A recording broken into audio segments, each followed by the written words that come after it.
Ever since the arrival of RPG Maker MV, Harold, that orange-haired himbo with kind eyes and a gentle smile, has sparked and healed his way into our hearts.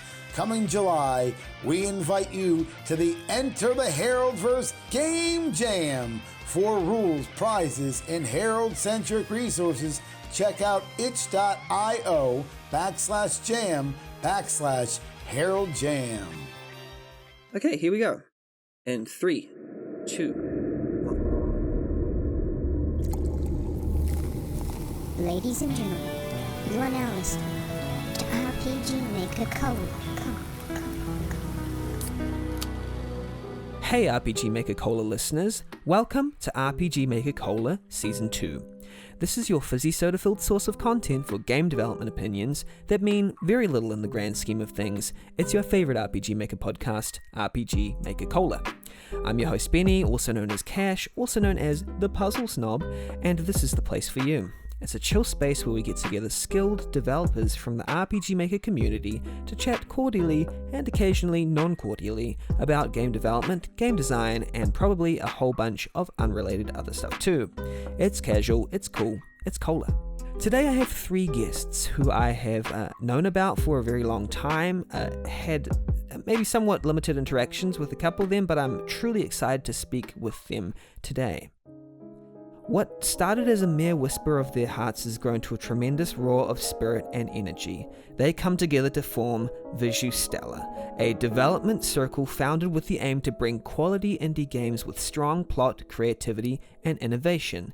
Games are not merely their passion, but a way of life. I have seen this group's work for some time now, a dream team of sorts of vibrant creators, you could call them the Avengers of RPG Maker, creating a vast plethora of high-quality assets, resources, plugin libraries, and much more. Visustella are an indie game development circle focused on creating JRPGs and resources for fellow game developers, heavily leaning towards the RPG Maker series. And we, as the RPG Maker community, are all the better for it. That's a phrase that was difficult to get out. They'd already given enough to... They'd already given... I think you did really well. Oh, thank you, thanks. They'd already given enough to the... Yeah, it is. They'd already given enough to the community before they created this particular group, but now they seem unstoppable together. And we have 3 members of Visustella present here, right here with us. Our first guest is a team member of Visustella. I have known of this person as a cornerstone of the community since I started making games. They've been heavily involved with the community for a long time. This person is a freelance artist and indie game developer currently working under Degica or Enterbrain for the RPG Maker franchise. They started using RPG Maker since they were 13, and they are an active contributor to the community by sharing resources and helping to create games. Helping create a vast number of high-profile games, that is including a punishing VX Ace kawaii-style dungeon crawler co-created with Rhyme called Subterranean Starfield. I love and hate that game. An upcoming trilogy of short games with survival horror elements co-created with Kaz called Project Outbreak. The Project Endivia series of games, including Princess, 3 Saves the World, Princess Another Story, and Porcupine Princess, and lead developed and helped out a lot of different areas in a little game called Amori or something. It's a cult game. It's sort of only if you know about it, and it's also currently working on a project I'm quite excited about, but I'm not sure if I'm allowed to talk about it.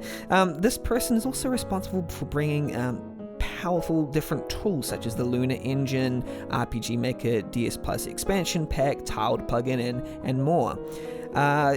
Very valued member of the community. I'm extremely happy to have them on board, and a team member of Visustella. It is the one and only Archeia. Hi. Hello. That was kind of embarrassing to hear. Not gonna lie. That was a hell of an intro. I could already see her ears getting red from the blushing. I'm like face palming here going, oh god, no. No, it's a privilege to have you on board, and it's really cool. Thanks for having me here. No worries. Yeah, and we have also our second guest, a talented artist who mainly focuses on pixels and RPG Maker. A creator of many different resources, so many, including just loads of packs of pixel fantasy RPG icons, hundreds and hundreds of these icons, fantasy tiles, farming tiles, coin flip, the Cookie Cutter MZ series, a set of project templates for RPG Maker MZ that boast full collections of functionalities such as relationship systems, farming, fishing, day and night systems, all bundled into simple packages. Apparently, Liberty's favorite waifu has a market... Hells yeah. Liberty's only waifu. Has a market value of approximately 4 Tuhu girls and a cat girl. Creator of RPG Maker MZ sample game Wolfsgang, Tiramisu, and co-creator of Project Outbreak. Just a classic dev and team member, and just sort of omnipresent throughout the community. Everybody loves them. It's also a team member of Visustella as well. It's the one and only Kaz. Hi, Kaz. Wow, crap, now I'm going red now.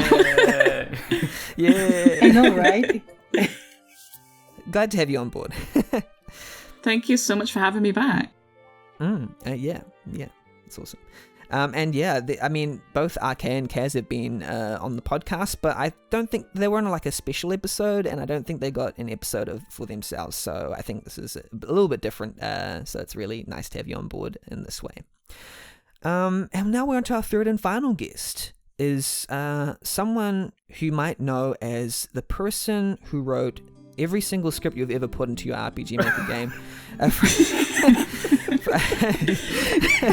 From VXAs to MV, MZ, the works. VX. Yeah, I think there's so many people who wouldn't be making games without this person having done the work and put in the hard effort for years and years now. It's in the name is in so many different projects. It's almost like if you don't have a script by them in your project, what are you doing? Are you making a game in the engine? Are you okay? Now officially working with the Visustella team as well. Created entire engines of plugins named after themselves and then after the company they're working for, the group they're working for, truly revolutionizing and advancing the engine, and for whom the engine would not be the same without. From core engines to message engines to entire systems of advanced switches, variables, parameter control, class change, custom fonts, menus, and it's just the tip of the iceberg. Just like there's too much that I don't understand as well. It's the star coder, developer, designer we all know and love, or maybe some. Well, I say we all know, but we'll see. We'll see if we really know the truth. But we do love them. They're also a team member of Visustella. It's the one and only Yanfly.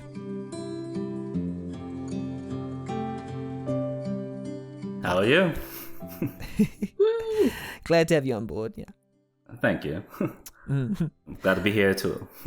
Yeah, awesome. Yeah, thank you all three of you. It's great to have you on board. And now that we're well acquainted, I was going to ask this later, but I think we'll ask it now. Because one of the sort of central conceits of bringing you three together was because you are part of this group, this mysterious collection called Visustella. Is correct? Am I correct? Yeah. That is correct. I don't see anything wrong with that. Yeah, that's good to know. So I'd just like to ask, what is Visustella? What do you do? Who's in it? What is Visustella? Visustella was originally created in 2008 or something like that. It was just me and Marimo before things happened with her. And I basically just think it's a cool name, so I just stuck with it for a bit. And then when I was working on Princess, and I wanted to use the Visustella name, but then Omori happened. so our what do you call this? Our productivity kind of just went boop. It died. And I was thinking, if I want to make games that need money, and So I was making all these graphics, and I was just like, "There's no way I can finish this." Like, Oh yeah, we told her she needed a team. yeah, and then I was just like, you know what? It's kind of hard to explain the why, because I know that there's questions later. But let's just say that Visustella is like, we just want to make games, but we need money, and also like we also want to have a structure where we can still contribute back to the community without burning ourselves out, like Yanfly, cough cough. I wonder who's responsible for that. I wonder if we keep summoning him back. So I've known you as like a figure, like, you know, used to be on RPGmaker.net quite a lot and then got super busy with everything.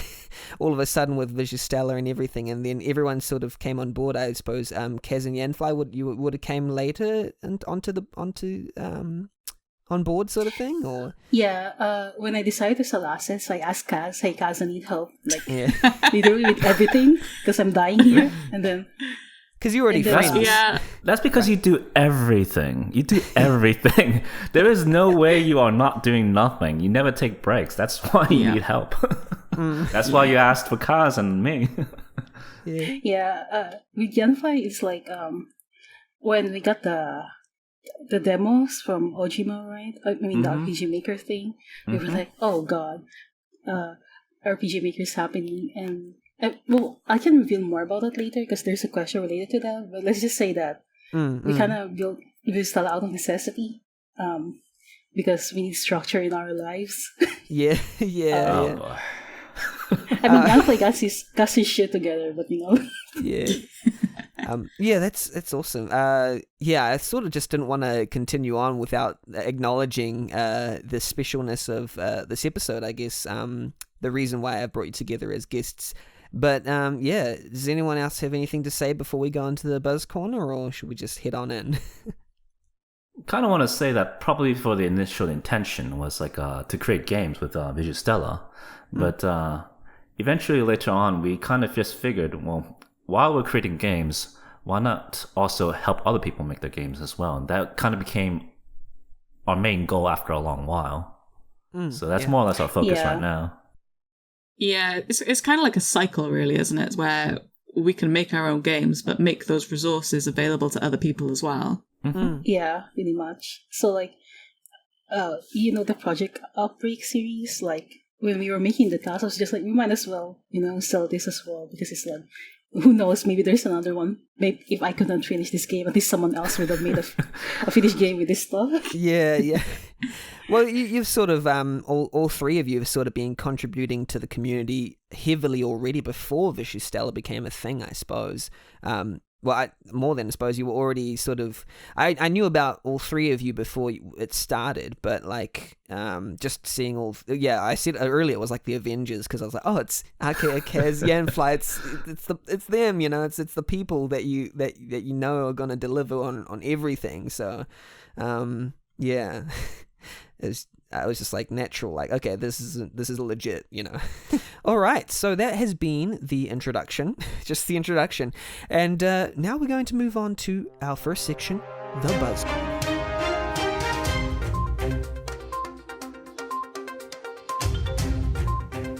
Welcome to the Buzz Corner. Here's a little corner where we talk about what RPG Maker or otherwise indie games are gaining buzz for us at the moment. Or not, they could be old games too. You don't own us. If you can think of a game, I've asked each of our guests to bring one game to talk about that they're pretty interested in. They don't have to have played it, just had look pretty cool to them. My game that I'm bringing, I have actually played the demo for this by a creator that I used to watch for a while now. The creator is Ashes of Emerald.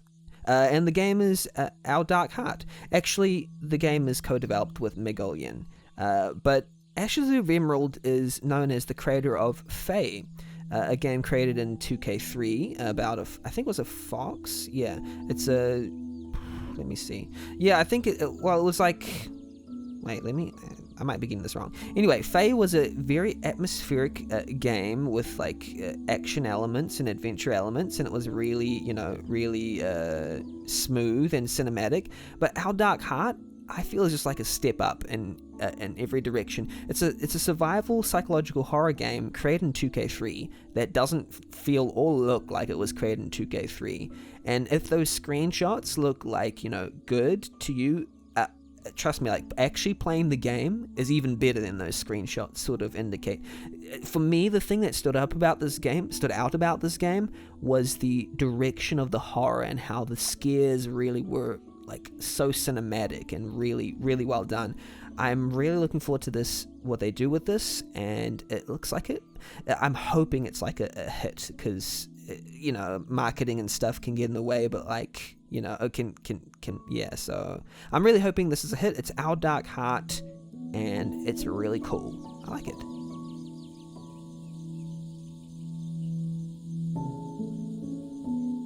So yeah, I really hope this is going to be successful. Yeah, that's Our Dark Heart by Ashes of Emerald and Magolian. Go and check that out. Play that demo. It's about a 1 hour demo. It's really, really nice. Archeia, what are you going to bring to the Buzz Corner today? So there's this visual novel maker game called The Path of the Midnight Sun by Studio Diamond. I saw their Kickstarter. It's really funny. It's like it's like you have this series. I don't know how to explain the plot because it's like so dense, but it's like an epic where you're protecting this woman, which is like basically seeing the demon lord inside of her or something like that.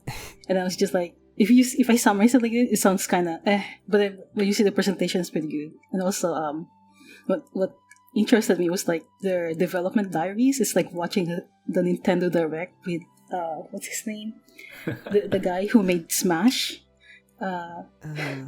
Sakurai. You know that guy. Everyone knows him except me because I don't play Smash. The Sakurai thing. Yeah, that guy. And I was just like, wow, this like I feel like I'm watching Nintendo Direct. Like, every time they're showing their progress is so funny. Mm-hmm. But also, what impressed me about it is that it's made in visual novel maker. Like I think he even out-hourred me already in visual novel maker. I was just like, what?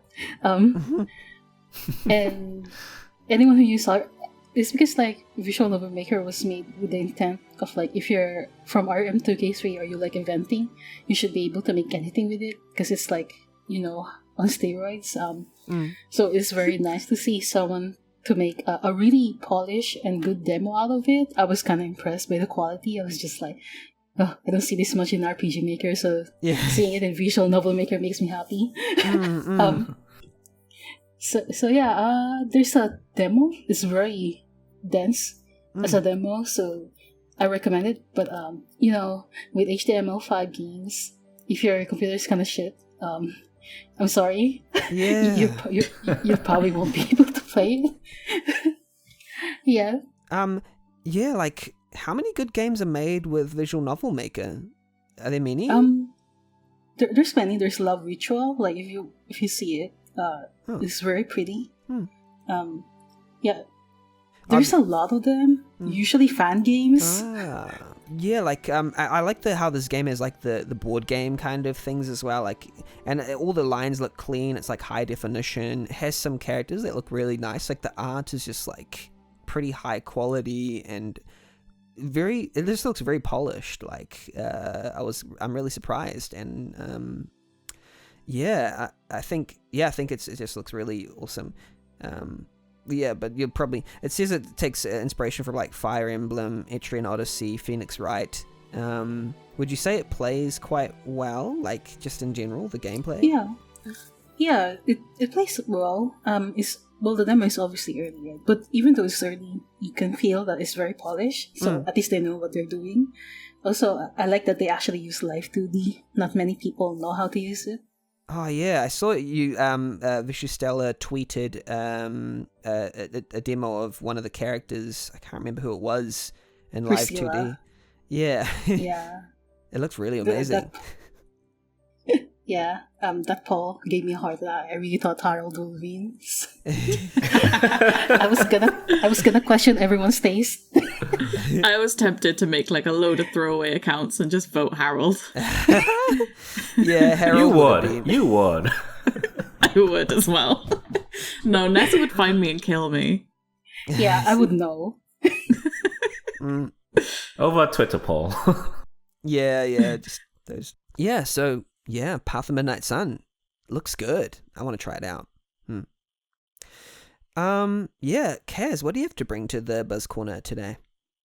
So this is something that Puddle has been working on for, 9 years? Maybe longer?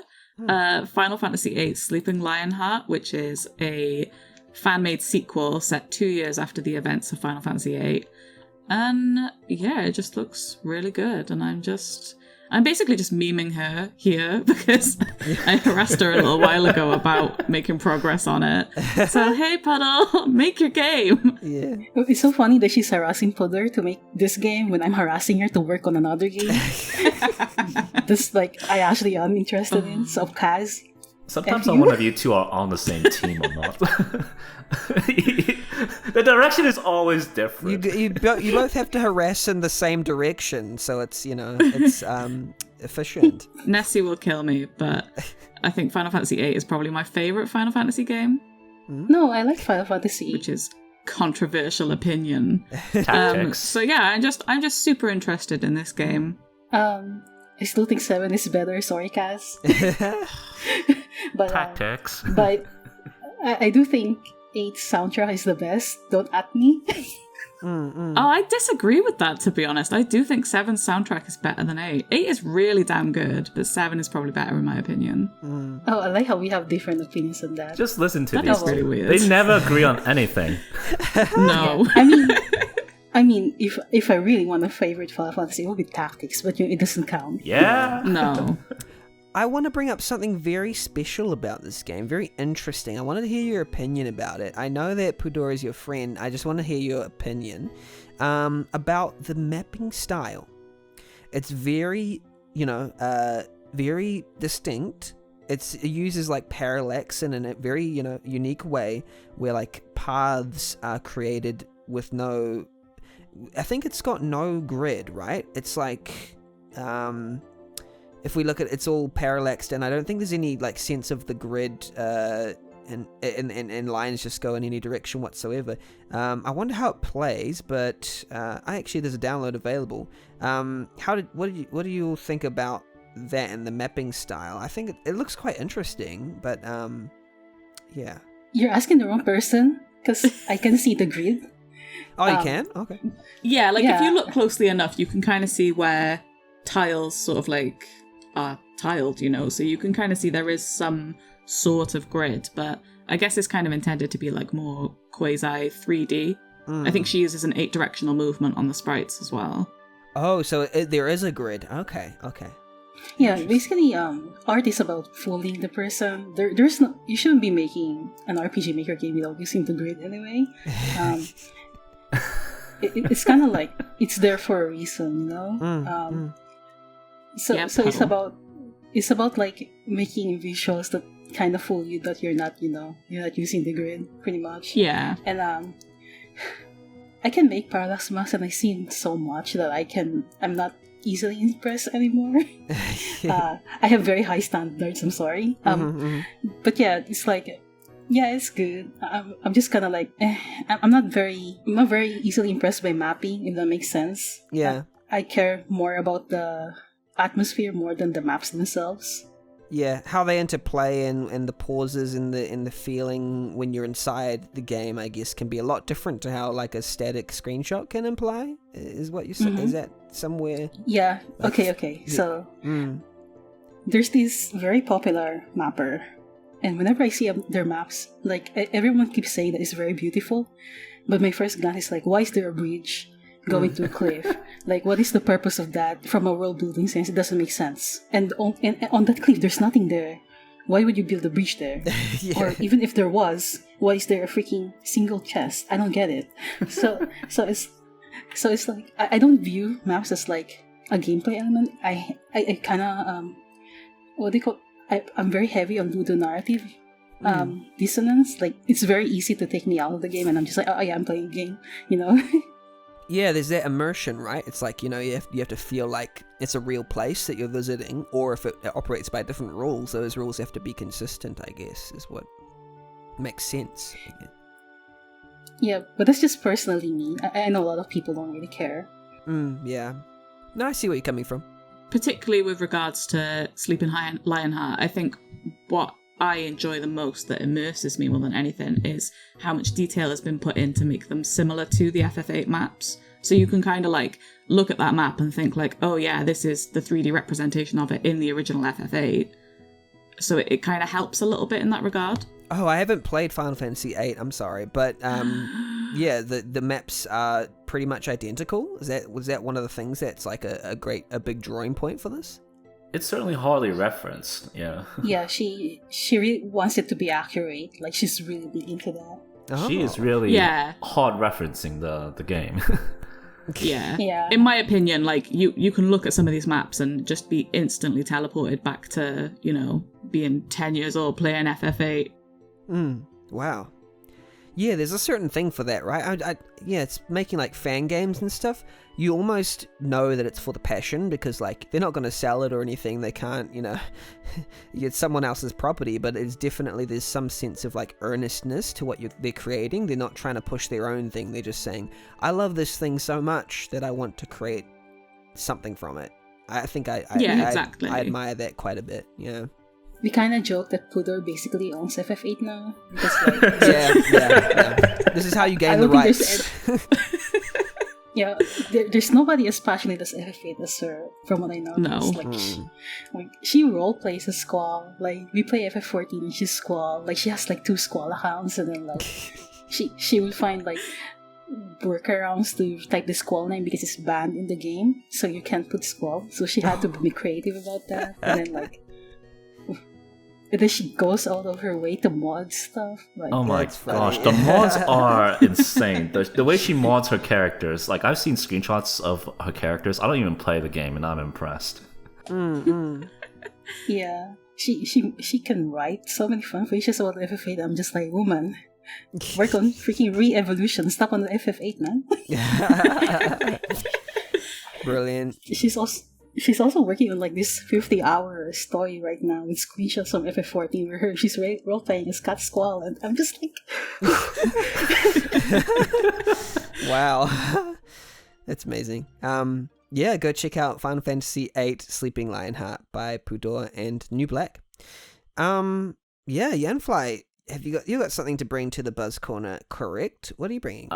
I certainly do. The game I'm bringing over is actually a very old game. But it's probably one which anyone in the community that's been around probably knows it. It's called Kindred Saga by Q Heretic. And the reason why I picked this game, to be honest, I don't even remember the story. But I remember everything, don't worry, I got you, bro. But the technicalities that went into this game is absolutely incredible. It's fascinating. And the reason why I say that is it was made in RPG Maker 2000. This was before 2003 with all the incredible quality of life like event commands. And this game created a custom battle system, side view, custom menu system. It has a chrono trigger, co-op tech abilities, everything. And it was all done custom. And to me, that is extremely impressive because it shows off that as long as you understand how to use your tools, you can create anything you want. And I think that is truly the essence of what RPG Maker entails. To add to Yanfly, Kindred Saga basically started the entire custom thing in RPG Maker. Everyone saw it and they were like, oh my god, I can make custom battle systems. And then like Q-Heretic basically remade the entire RPG Maker trajectory, I think. Wow. To give an idea, this is the link that you have here on the podcast. That's actually the remake. The first one was using a front view battle system. But back then you never saw your characters in battle. But when I first played that game, I saw a little sprite walk up to the enemy and attacked it. And I was wondering, how did he do that? And it turns out what he did was he put together a sprite on top of an attack animation. And to me, that was simply genius at the time. I never thought of anything like that. And it taught me how to think outside of the box. And that is why I say Kindred Saga, if you are starting out, it's probably not exactly the best game to learn from. But back then, it was the game to reference for new ideas and thinking outside of the box. Yeah.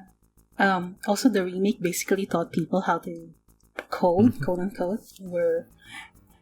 Taught you how to code everything. using it uses 6 features that, in my opinion, are absolutely core to making event systems. Those are switches, variables, conditional branches, Common loops, events. and common events. As long as you master those, you can make anything you want in RPG Maker. Yeah, and also I think he also taught people how modding, like the modulus calculation in variable can be used. Oh, and yeah, how you can that's- display damage numbers, and people went crazy. Wait, we can do that? What? None? I was learning programming for a long time. I did not even know there was such a thing as the modulus operator until I played this game. Yeah. Wow. Yeah, I was talking with some like original. I've had the privilege talking to some of the early developers like Luxon, creator of Valsaba, and yes. Dragon Heartman, creator of like some earlier ones, Styles Umbra, and like it's just that similar thing where you get these original like RPG Maker games that they used to create entire custom systems all by themselves using hacks, and like just hacking together these systems that you would see them and you'd know they're very homebrew. They're not always very polished, but they're so genius. And I just thought that was really it really typified an era.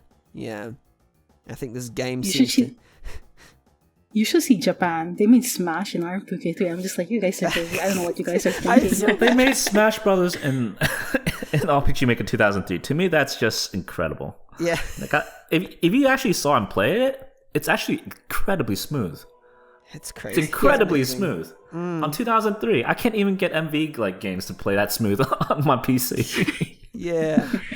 There's whole side scrollers created in like XP, but like they're amazing. It's crazy. These people that like push the push the boundary. There's this very, very smooth platformer. I think it's called Miga Shinoyo or something in RM2K3, and everyone went crazy. They were like, how the hell did they do that? Like, it plays so well, and I still don't know how they did it. Yeah, yeah. Like, it's they have their own physics system and everything. It's incredible.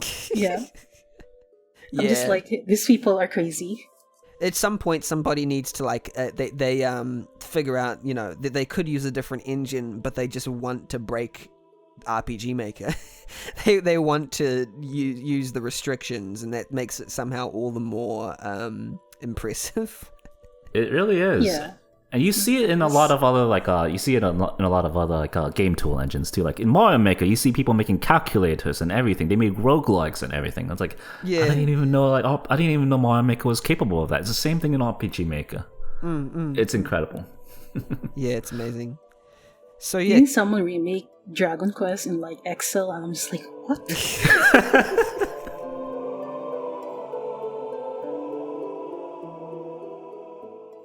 So yeah, Kindred Saga, go check that out if you want a piece of RPG Maker history. It's just got all these custom systems, and it's just very representative of that era. Yeah, so that's what's buzzing for us right now. A whole lot of stuff in that particular arena.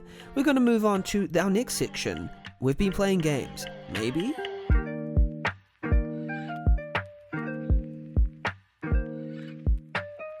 Hey, you there.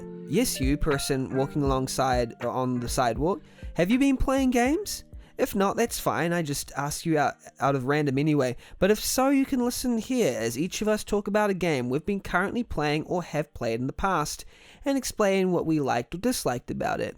I'm going to bring a game called Disco Elysium. I'm not sure if I brought it in a previous episode. I've recorded that many episodes that I keep forgetting what I've brought and what I haven't. But this one I've played about an hour or two of. I haven't played too much of it, to be honest. I was looking for a game like just before this episode started, but I do really love what I see so far. The intro is really awesome. They have so it's a role-playing game without any combat, and events instead are resolved through skill checks and dialogue trees. You have a system of 24 skills that represent different aspects of the protagonist, his perception, pain threshold, and you wake up with amnesia. So you sort of like, you don't know where you are, you know, the traditional game stuff. But I think they kind of back it up with the gameplay mechanics by saying, now you have to use the mechanics to define who you are.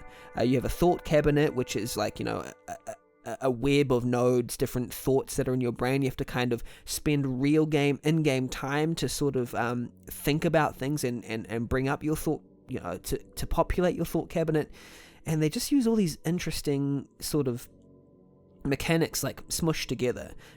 They're calling it like, you know, the spiritual successor to Planescape Torment, if anyone knows that game. It's such a classic game, but yeah, I'm really in full awe of how they, you know, release this. And they have the final cut, which is like, I've heard it's more than 1 million words voice acted. So that's like, wow. It's intense undertaking. I think they had a team of like 15 writers or something, writing different scenarios. Yeah, it's a big game. That's one of the things that was just, you know, super impressive about this game, because they emphasize choice. I'm really excited to play it and like it in full, but I've heard more about it than I've actually played it, so I probably should just go ahead and play it. I've been streaming some games, so I'll stream this soon for the RPG Maker Cola followers. But yeah, because I'm making a game that's similar to it, I found so much. Oh, and they have like political quests as well. So like if you like, you kind of imply your political standing as you go, and then it will unlock quests based on your politics. So it's fun. It's pretty funny. Yeah. So yeah, that's the basic idea of Disco Elysium. I really enjoy it so far. Always wanted to play it. Time is always not on our side. Yeah. Especially for developers and people who actually do stuff like you three. So, for me, who can, you know, can stream and call it productive, you know, that's I can do that, you know. But yeah, have any of you played any Disco Elysium or heard about it? I've played it for about 3 hours, and it's a lot of reading, but it's incredibly enjoyable. The dialogue is particularly...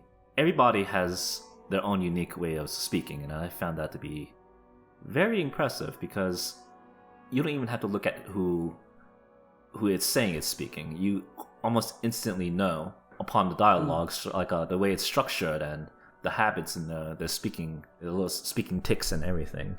You instantly know who is speaking. But I will say, it's incredibly hard to navigate at times. Yeah.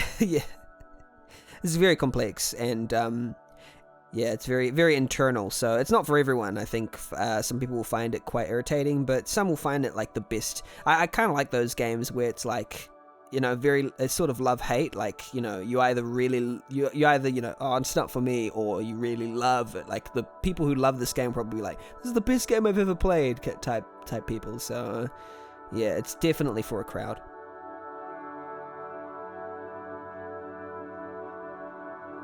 Definitely hits that niche. Yeah, hits that niche. I love niche games, especially when they're so popular like this. Like, I think the next game that's coming up is a little bit like that as well, but happened to be a bit of an anomaly. But anyway, yeah, that's Disco Elysium. I recommend someone to check that out if they are quite interested in that type of thing. Archeia, what would you like to bring to this section today? Okay, so we saw the trailer for this game, and Zagreus just like pushes back his hair, and you were like, I have to see Hades now. I have to play this game. And I mean, who can deny that hot stuff, you know? It's what I made by Studio Trigger, and it's like, I always heard about it, like, Marima's always been like fangirling about it. I'm just like, I don't have time, I'll play it later. I know that once I start playing it, I won't stop. And then I saw the trailer, I was just like, God damn, it's gonna be popular, isn't it? So I just played it, and I was just like, Yanfly, help, I'm addicted. I broke my controllers. I broke 2 controllers playing this. Wow. She was angry at me because I beat it the first day I played it. No, it wasn't me. It was Marimo. Oh, that was right. That was me, though. Yeah. So I played it, and I beat it the first day as well. But it's kind of like... She was No, so on angry. first day. So what happened was like because the game is like very right, like you always go right. So the drift, my joystick start drifting, and at one point I had to drop my controllers because I was playing like 8 hours straight because that's how addicted I was. And I was just like, fine, I'm gonna use the keyboard. And it was like the most weird experience I ever had. I'm So impressed Hades you is even basically- decided to play with a keyboard. Yeah, it was interesting. It was really good, but controllers are better, to be honest, for Hades. So Hades is a roguelike, and Yanfly knows I fucking love my roguelikes. Yeah. And with Hades, I just like I had to beat the first day, so I keep going new game. I keep repeating the game I without told her, upgrades, 'cause- stop doing that. You just go and play the game normally. It's gonna carry over everything. So I did that, and then I was complaining to Yanfly. I was just like, I don't like the game anymore. I'm too strong. So I tried again, and then like, I think what I did was I unlock auto weapons, and I would always go with the gun and the bow and arrow. And then like this, I hated the sword so much until I got into Excalibur, and I was just like, okay, I'm into this. Yeah. But the stronger you get, the easier the game becomes, and I'm just like, but yeah, Well- it's very addicting. It's a game with like a reverse difficulty curve, so it starts off hard and becomes easier as you get stronger. Yeah. Yeah, it's also very skill based. It's very skill based, so it's But then like, it gets hard you feel again. like yeah. I love it. I think it's one of the best games that came out that year. I think 2020, right? Yeah. And the story, oh my god, the story, there's so much happening. I feel like I was reading Greek epics again. I was just like, I'm kind of impressed that they did this. Yeah. Everything is voice, like, the art style is amazing. And the gameplay, oh my god, the gameplay, I was just like, this is like the ultimate roguelike. So it was like, it was very interesting. Yeah, Yanfly saw me go to the rabbit hole, and I didn't come out for a while because of it. And I had work. I think I got stuck there She for had 3 work days. and she still went and played it for hours on end. Yeah. Nothing more. Yeah, I was nothing just more like- harmful to work than a good game. Yeah. Hey, sometimes it's a much needed rest. I was like, I'm gonna go to sleep, but I bought it on the Switch, so I was just playing on my Switch. Lying on bed, and then I would fall asleep and it would fall on my face, and I was just like, God damn it. Yeah, they had a good ramp up to this game. Like, it just seemed to like just hit every like they had good practice because they created a game every 3 years. They created Bastion, then Transistor, then Pyre, and then Hades. But it seems like by the time Hades came out, it was just like the confluence of the best of all of their efforts. Yeah. Somehow they had like perfected many different formulas, and what they ended up with was something just super polished and really full of attitude. Like, yeah, they so- knew exactly what they were doing with Hades. They had Yeah. all the polish and practice going into it, and they took out all the things that made the other games a little bit sluggish, and they removed all of that. And it Yes. shows. Yeah, I hated Bastion. I love Transistor. I didn't care about Pyre. So I was kind of like not very a huge super giant fan. Then Hades, I was just kind of like, I'm cautiously looking at it, and then everyone keeps saying it's good. Yanfly and everyone in our server was just like, you have We to play this. created And an I was extra like, channel for it. We created an extra channel for it because it was flooding everything. Yeah. It was flooding everything. even Animal Crossing didn't survive this. I think the Hades channel is still there. Yeah, so I think it goes to show that, like, if you have, like, a game and style in mind, it might not be your first game or even your second or your third, which, like, hits the perfect, like, hits the perfect note. It could be your fourth, Yeah. So I think... Just keep at it. Yeah, I think if you keep creating even if you create games in the same genre, like, if that's what you want to do, then you can still, like, refine all your mechanics until you've got the right, the right combination, and then bam, you've got something, yeah. And that's something I kind of want to say to a lot of RPG Maker like developers too. Never always put all your eggs into one basket.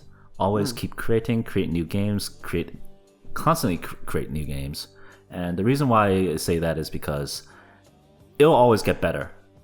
Unless you're Harvest Moon, but it'll always get better. Yeah, and some people Finishing is a skill. create 4 games under the same name. And then they never released the other 3, and they just renew the same game 4 times with different art styles. I'm talking about a game that just keeps getting remade. So You mean Skyrim? Yeah. I'm pretty sure Skyrim is out on the toaster by now. There's also Star Fox. Yeah. Yeah, awesome. Hades, go check it out if you haven't already. I'm pretty sure a lot of people have, but if you feel like playing it again, blame Archeia. No, just kidding.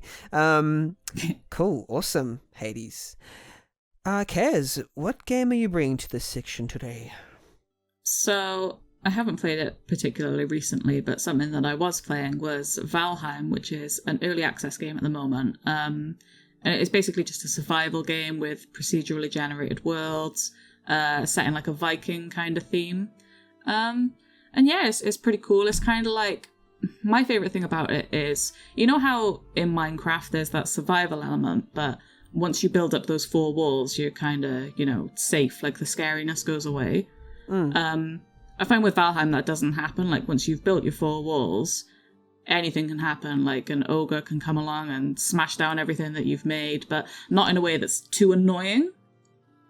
So it's not like, you've made all of this progress and then bad crap happens. But yeah, it's kind of a bit, survival game, but in a dark kind of way. There's all like these Norse gods that you have to go and fight. And yeah, it's just a cool game. My only complaint about it really is that it's kind of ugly. Like, the characters especially are really gross looking. Oh no. Like, they are hideous. Like, look at them. If you haven't seen them, they are disgusting. I played it with Marimo and her friend as well. And we just can't get over, like, how ugly the people are. Yeah, yeah, a lot of people say, like, with this game, they, like, start it, and then they're like, okay, first 5 minutes into the game, cool. Oh, wait, a week has passed. I haven't had no sleep. What's my sleep schedule? Yeah, it's one of those. Yeah, 100%. Like, you can stay on this game for ages. Like, me and Marimo were up until, well, I was up until, like, 6 in the morning just playing this with her. Like, it's so much fun with friends as well. Yeah. Yeah, Valheim. There seems to be a trend with these games to not get too far into them, otherwise you just get swallowed up by them. But hey, we're just giving 100%. These unhelpful recommendations for people to disappear into. Go get addicted. Yeah, go get addicted now. Yeah, awesome. Yeah, Valheim, great game. Yeah, Yanfly, what game would you like to bring to this section?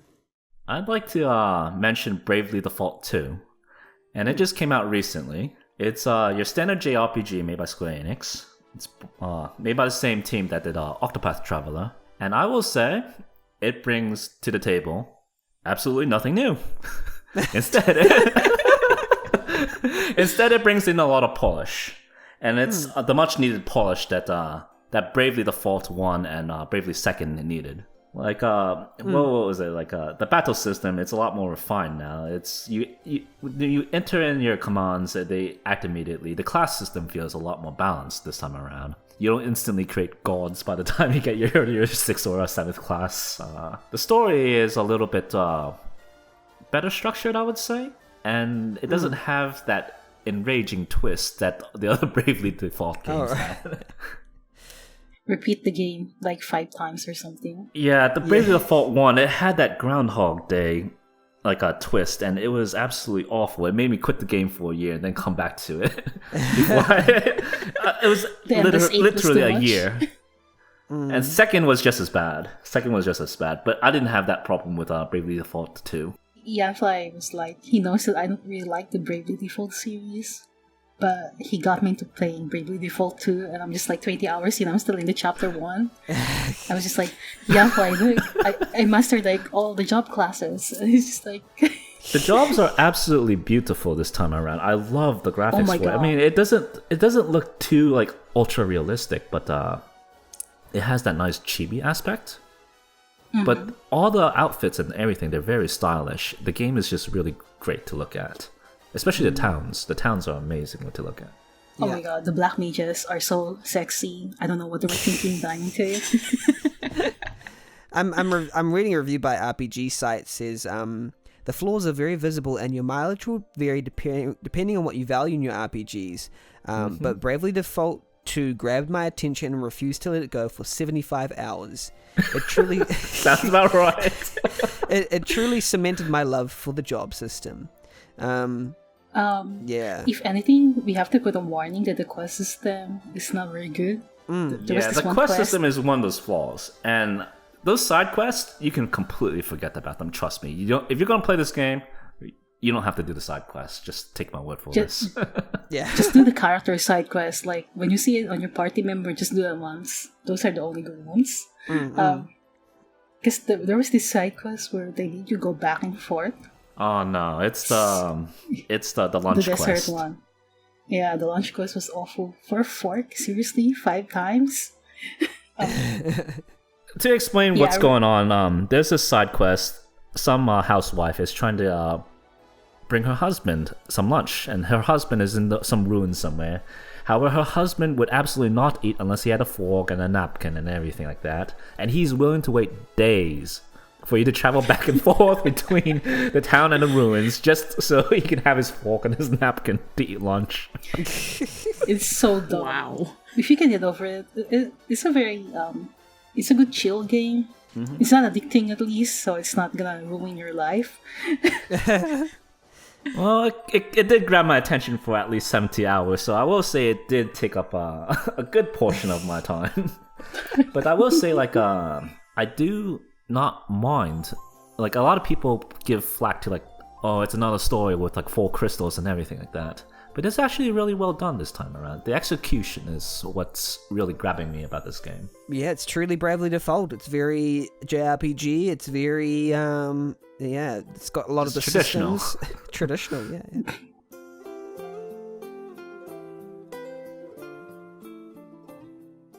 So go check those out, Disco Elysium, Hades, Valheim, and Bravely Default 2. And then come back in 10 years. 10 years. Let's be real. Yeah. All right. So that's the games we've been playing. Now that we're kind of warmed up and we've talked about game design and what we think about it, let's get on to topics we must discuss, because this is a podcast and it's serious.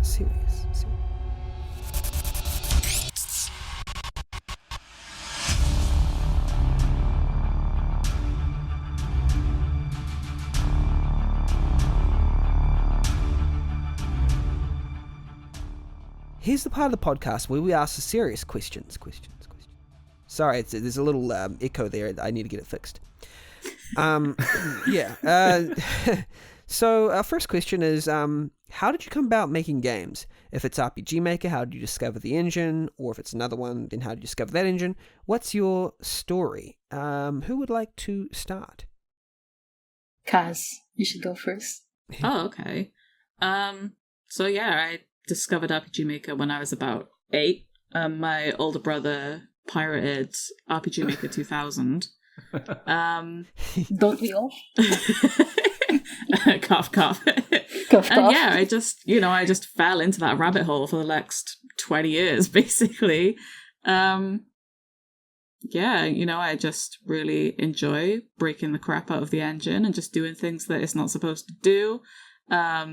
I'm a baby when it comes to scripting as well, so I have no idea what code does. So if there's something that I can invent, I will invent it. Even if it's not supposed to be invented, I will try. Oh, yes, I know.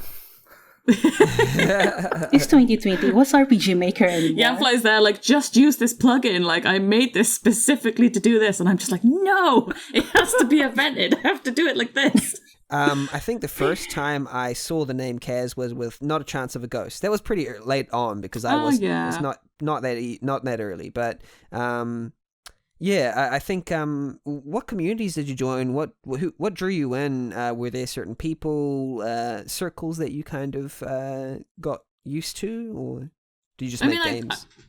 I mostly avoided the communities when I was a kid. And I think I only really joined RMN when I was probably about 15, 16. And then a few years after that, I think it was Decula that private messaged me and he was like, hey, I got this really cool group of friends, come and join us. And then Nessie enslaved me, and that was the story for the next 10 years. Yeah. So in order to give context to that, right, me and Deckkeeler were part of this group, and I was just like, I really want to contact Kaz, but I don't know how to approach people. Can you help me, Decky? So he did it. And yeah, just enslaved to Nessie for 10 plus years after that, and that's my story. Yeah, you and Nessie or Archeia, you were quite close even before Visustella, good friends with a group of people, I suppose, right? Yeah, I think, especially the last decade or so, like, we've pretty much worked together on Has it really almost been every a single decade? project that I've made. God. Yeah, I was 18, I think. Possibly 19. Probably more than a decade now, I think. Yeah. I've known Archeia for at least 15 years, I think. Wow. Yeah. As for Archeia or Yanfly, would you like to talk about your story? Who would like to go first? Yan, bro, you should go first. All right. Well, I started RPG Maker. It was originally at RPG Maker 2000. But I was like, you know what? 2000, it doesn't look as colorful and the graphics aren't as big. So I went back to RPG Maker 95. All right. And I was looking at it, I was like, wow, this is so colorful. I'm going to make a Pokemon game with it. All right, yeah. With the 8 characters and everything. It was a complete mess. But I was like, you know what? This is going to be successful because Pokemon is black and white and this is in full color. And as a kid, that just made sense to me. But I learned the hard way that that's not how it works. And eventually, I moved on to 2000 and then saw Kindred Saga, started learning more about the engine, what you could do with the event system and stuff like that. Moved on to 2003 and then XP as they came out. That's more or less kind of how I kind of got into the community. Yes, and then the scripting and the coding. Where did that begin and how did that develop? I started coding in RPG Maker XP. And that's ever since it came out. But I actually never released that library. I know Jaden's still asking me for it. And, Jaden's the only person still making a game in XP. Oh my god. Hey, you gotta commend her for that. Yeah. But my first two libraries were never public. But eventually, I think it was it Archeia? I think it was Archeia that told me to put that out because we met before the whole fiasco thing with in Toho with was it Advent Cerno? Yeah. So basically, one of our common friends, mutual, his name is Rukaroa. He's in Twitter. He's a VTuber now. He was looking for someone to help him with his Toho fan game, and we were both into Advent Cerno, so I met him, and then through him I met Yan Bro, and then the rest is history, basically. And from there, I just kind of always made scripts. Sorry, you call Yan Bro, is it? Yan Bro. Nice. And then you kind of went from there because it did sort of. I suppose I didn't do too much research, but I think the first popular ones, your script started to come out for VX Ace, correct? Like from there onwards. No, it's VX. No, it's VX. Oh, it's VX. Probably VX. Okay. But I've made I think I've made 5 different libraries for VX. I think it was 5. Oh. Yeah, it was 5 or 6. I think you reached the 6. Well, one of the libraries was called 6, and then VX Ace came out, and I just went straight up to Ace. So what happened was I kept remaking them because I kept trying to make games with them, and every single time I tried to make a game with the library at the time, it felt incomplete. Until I went to I think it was Yanfly Engine Melody, and that's the first time that it really felt like I was able to make an actual game with it, and I kind of stuck with the structure from there. So basically, you were recreating a structure of plugins for yourself for you to make a game, but then you kept finding it flawed, right? And then you had to find different ways to structure it until you were comfortable with what you had. Would that be correct? Mm-hmm. Wow. In other words, I made a whole bunch of failures until I kind of came across the formula that I felt was good enough to make a game with, and I think that's probably kind of why it took off. Because when you create scripts, and only scripts, you don't create games, you kind of don't understand the need at the time what's required to make a game with. So whenever I tried to make a game with that library and it felt incomplete, I knew it had to be something done with the foundation. And if the foundation is incomplete, the rest of the game cannot be built on top of it. At least that was my philosophy. Yeah. And there was... there was also a time, I think you did Zealous before Melody, right? Yes. Or was it the other? Yeah, so what happened was like with Zealous, he kind of realized that VX was not good enough. Like, it couldn't handle what he was trying to do, so he had to scale down. I remember yes, Zealous was a little bit too ambitious at the time, because it used artificial intelligence to create AI for enemy encounters. And that was... When I look back at it now, it's really stupid, but it made some battles impossible to fight. It really made some battles impossible to fight, because even a group of slimes were able to take down your party of heroes. It came to the point where they were able to kind of cheat the system and always land a critical hit somehow. Yeah, and it learned that on its own. Yeah, I mean, I think it's quite heartening for people to hear that someone, you know, as prolific as yourself, who's created this much, started from failures, but started, you know, just from your own learnings, and just kind of, you know, it wasn't like you had some grand, you know, big over before you started. You actually learned as you went within the RPG Maker engine, and then, you know, you built up to where you are today till finally, because some people might just assume that you came out fully formed, but there was actually a lot of experimentation that you had to do, and a lot of hard work, you know, and failure, and then success, and just building upon that. Mm-hmm. And there's something I want to say to a lot of people: never be afraid to fail, because when you fail, it's an incredible learning experience, especially if you go back and look at the reason why you failed. If you can do that, you can pinpoint out your weaknesses and figure out what to do to cover them in the future. Yeah, amazing. Yeah, I mean, that's such great advice.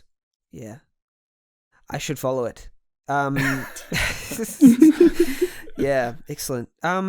Archeia, what's your story when it comes to making games and stuff like that?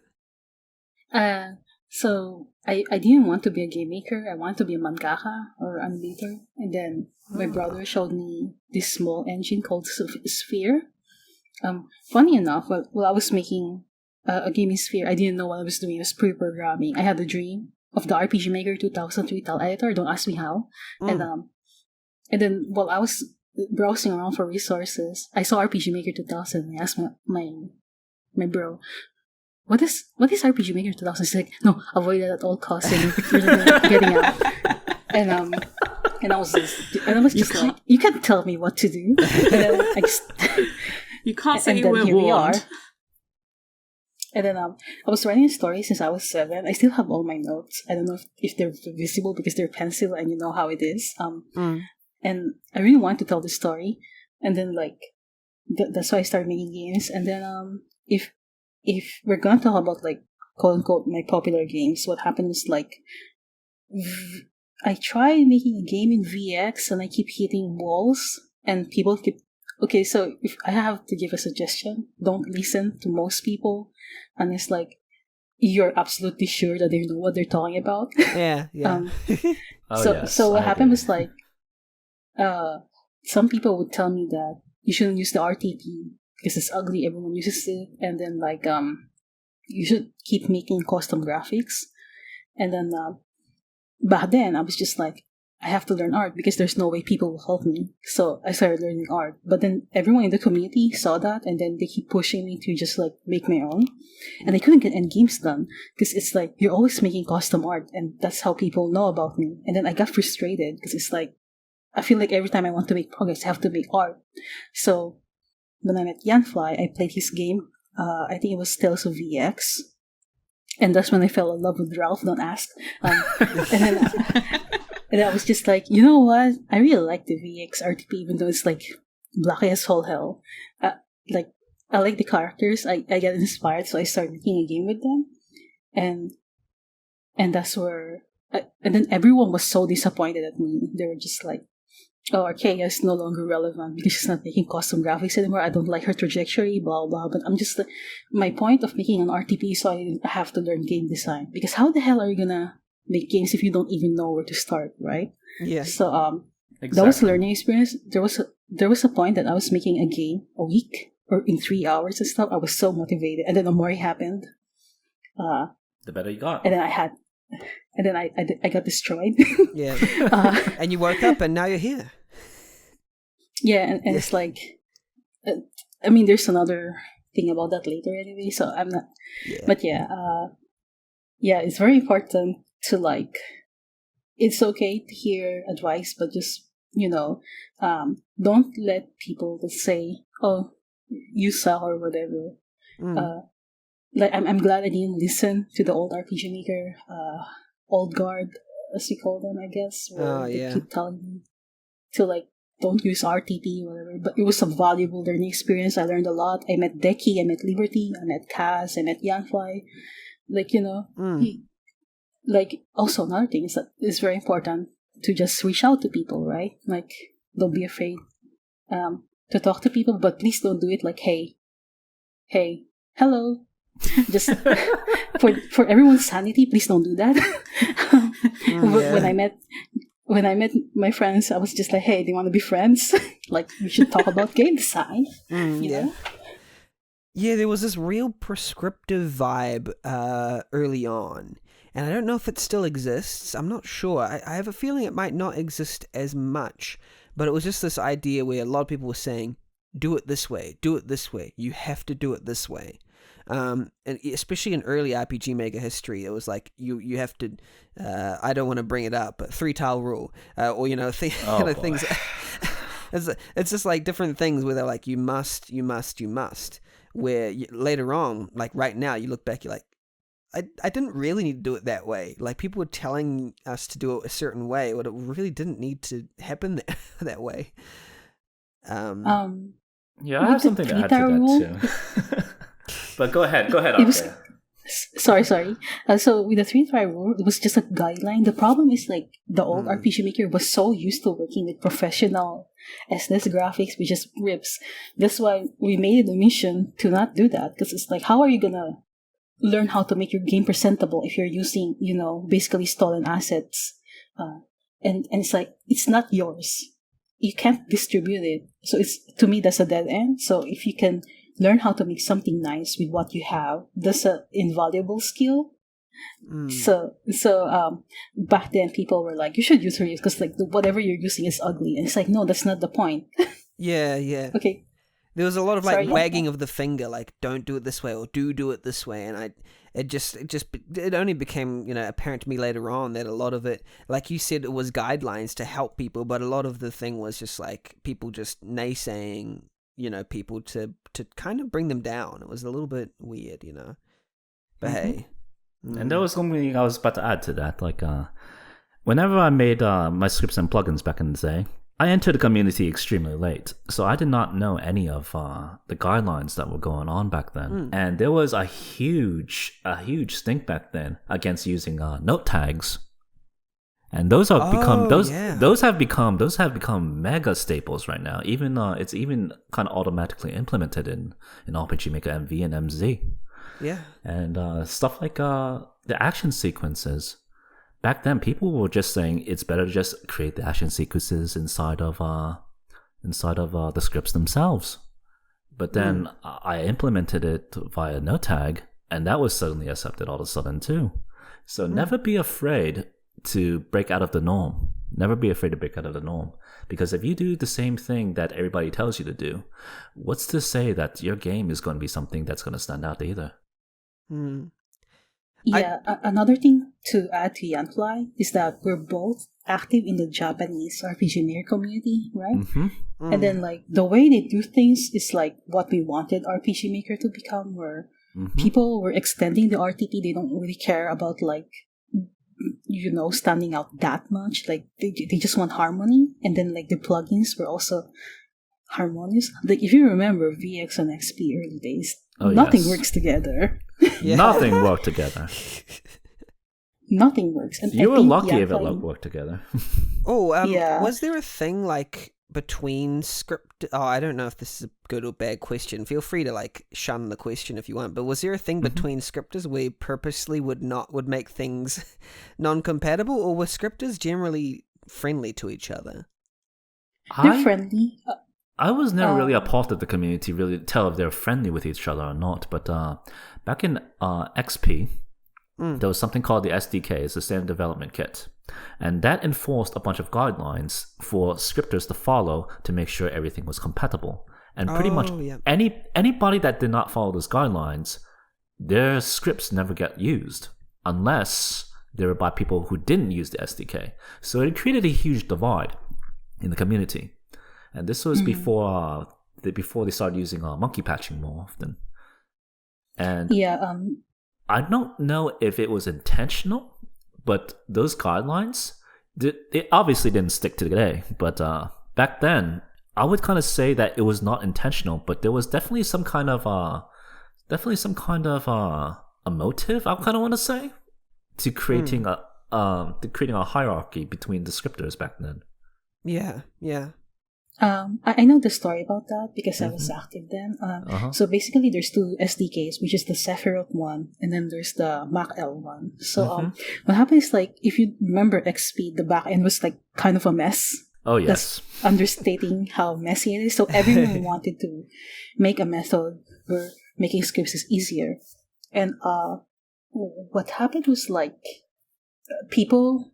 So there was two big SDKs, and people were talking trash about Sephiroth Spawn's SDK, and we kind of joke about this, that we felt like Ojima took it SDK from Sephiroth's SDK and put it on VX. Like, we joke about it. We don't know if it's true. That, hey, he should credit Sephiroth Spawn because he's literally using the same thing, but we don't know. This is just speculation. I still think there's credibility to it, which is kind of funny. You're right. If you see the structure, you kind of see it, but it's like, it could be coincidence. We don't know. So what happened was, like, with XP, nobody could what do you call this? I forget the English word, I'm sorry. I couldn't decide which one to use. And I think it's also partly because of the Japanese scripts. Like, if you know Cogwheel, like his Nocturne Rebirth game, like, that was a huge thing. Oh yes. People had to rewrite his scripts to work with one of the SDKs. I don't remember which one. So yeah, it was a mess. And that's why even now we're still against SDKs, because it's like programmers have their own way of doing things. And just let me put it this way, no programmer out there likes any other programmer's code. So let's just say that. yeah. That's why we're very against SDK. Like, if there's going to be an SDK, it has to be the default scripts, right?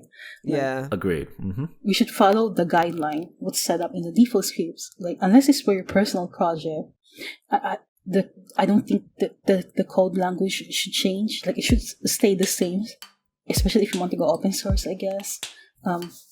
It's the scripting side of RPG Maker is always like a huge drama in innovating, I guess. Right. Like, even in Japan, we couldn't agree on anything. That's interesting. Yeah, I thought that. I mean, I'm a software engineer, so I know all about, like, I suppose, people not wanting to conform to certain code conventions, even if they're, told to.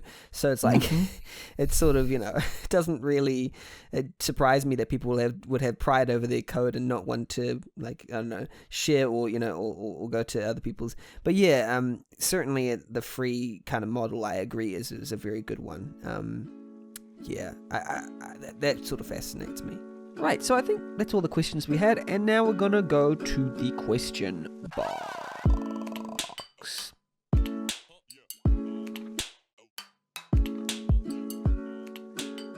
Welcome to the question box. This is a segment where we've asked you, as RPG Maker community users, to ask questions related to game dev, design, and other things that we probably don't know the answers to, but we're gonna try.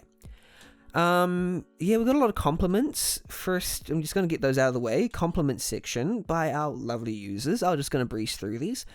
Adrian B from Twitter says, "My question to Yanfly: does your back hurt from carrying the entire community?"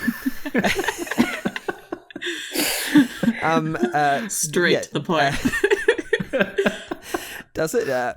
Darius S City Dreamer from Twitter says, Yanfly, thank you for my life. Aurora Hearts or Project Aurora 5 from Twitter says, thanks for everything. SJ Webster Art from Twitter says, I don't have a question, but I would like to thank them for their amazing work and contributions to the RPG Maker engine and community. And then Tease Jams from Twitter says, okay, here's my question for all three of them. Do you guys know that Drifty and I think you're all awesome? Because you are awesome. Love heart. We love you, T. Oh, we love you guys. Thank you. The love is real. Almost bring a tear to the eye. Yeah. So yeah, that's the compliments out of the way. Now we can get to the dirty stuff. No, sorry, that's not what we're going. That's not the vibe we're going for. Okay. All right. So Gosh, damn! I thought this was safe for work, man. Yeah. This is the R18 podcast. No, it's not. It's completely PG. Yeah. For the sorry. time being. Yeah, it's 3 a.m. where I am, so I'm getting a little bit loopy. But yeah, Human from the RPG Maker Cola Discord. That's a real Discord. Go join it, everybody listening right now. Wonderful place. Dear Visustella. Sorry, I made the mistake again. Dear Visustella. I talked about this off podcast. It's Visustella, like visual Stella. Visustella. There was a plan set up prior to MZ to port over old plugins. In 4-ish more years, there could be another engine. Have you thought about what, if anything, you will do then? Okay, I guess I can answer this. And the question is, yes, in fact, Visustella MC was built with future-proofing in mind. And the reason why I can say that I'm confident about the future-proofing is because I've been in the community ever since like the VX era. And I've built, I think, Visustella is probably my 9th library right now. So I can definitely say that I am very familiar with the code.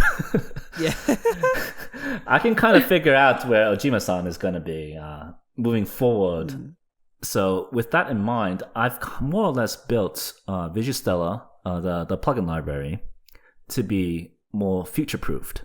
So in the event that there's a new RPG Maker coming out in another 4 years or so, then only slight adjustments would have to be made in order to the process and port the entire library over to the next one.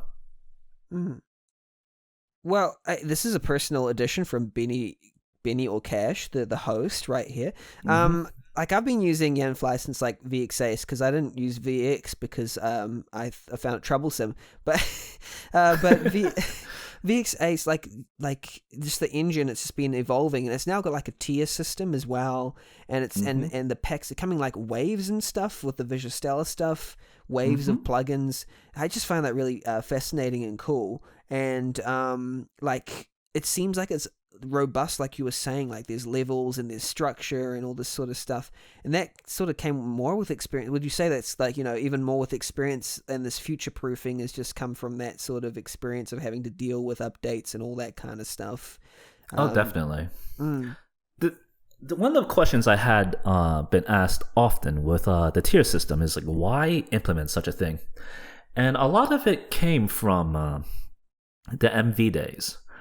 Like back then, when I was like working with just scripts in VX, VX8, almost all users more or less knew what they were doing with like in implementing the scripts. Like they knew where to put the scripts and stuff like that. But MV made putting plugins into the game a lot more easily. So since you did say you're a software engineer, you kind of understand that the order that the plugins are placed into the engine matter a lot. They did. And the tier system is more or less designed with that ordering in mind.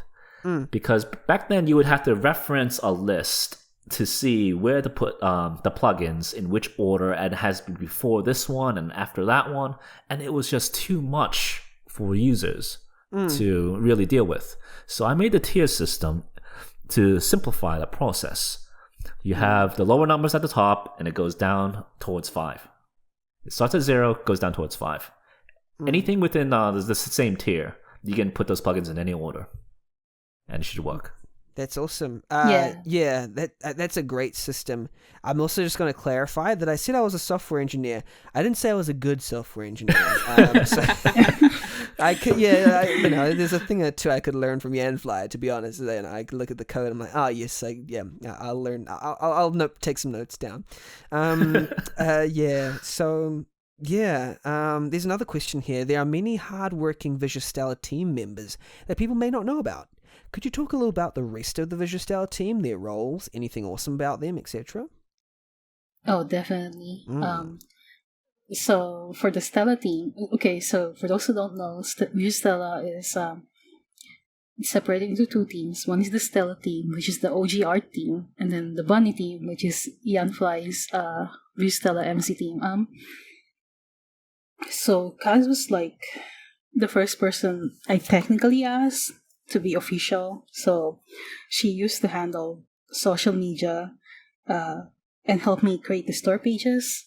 And then she was there when I was racking my brain over the color palette, and she was just like sweating buckets that I keep doing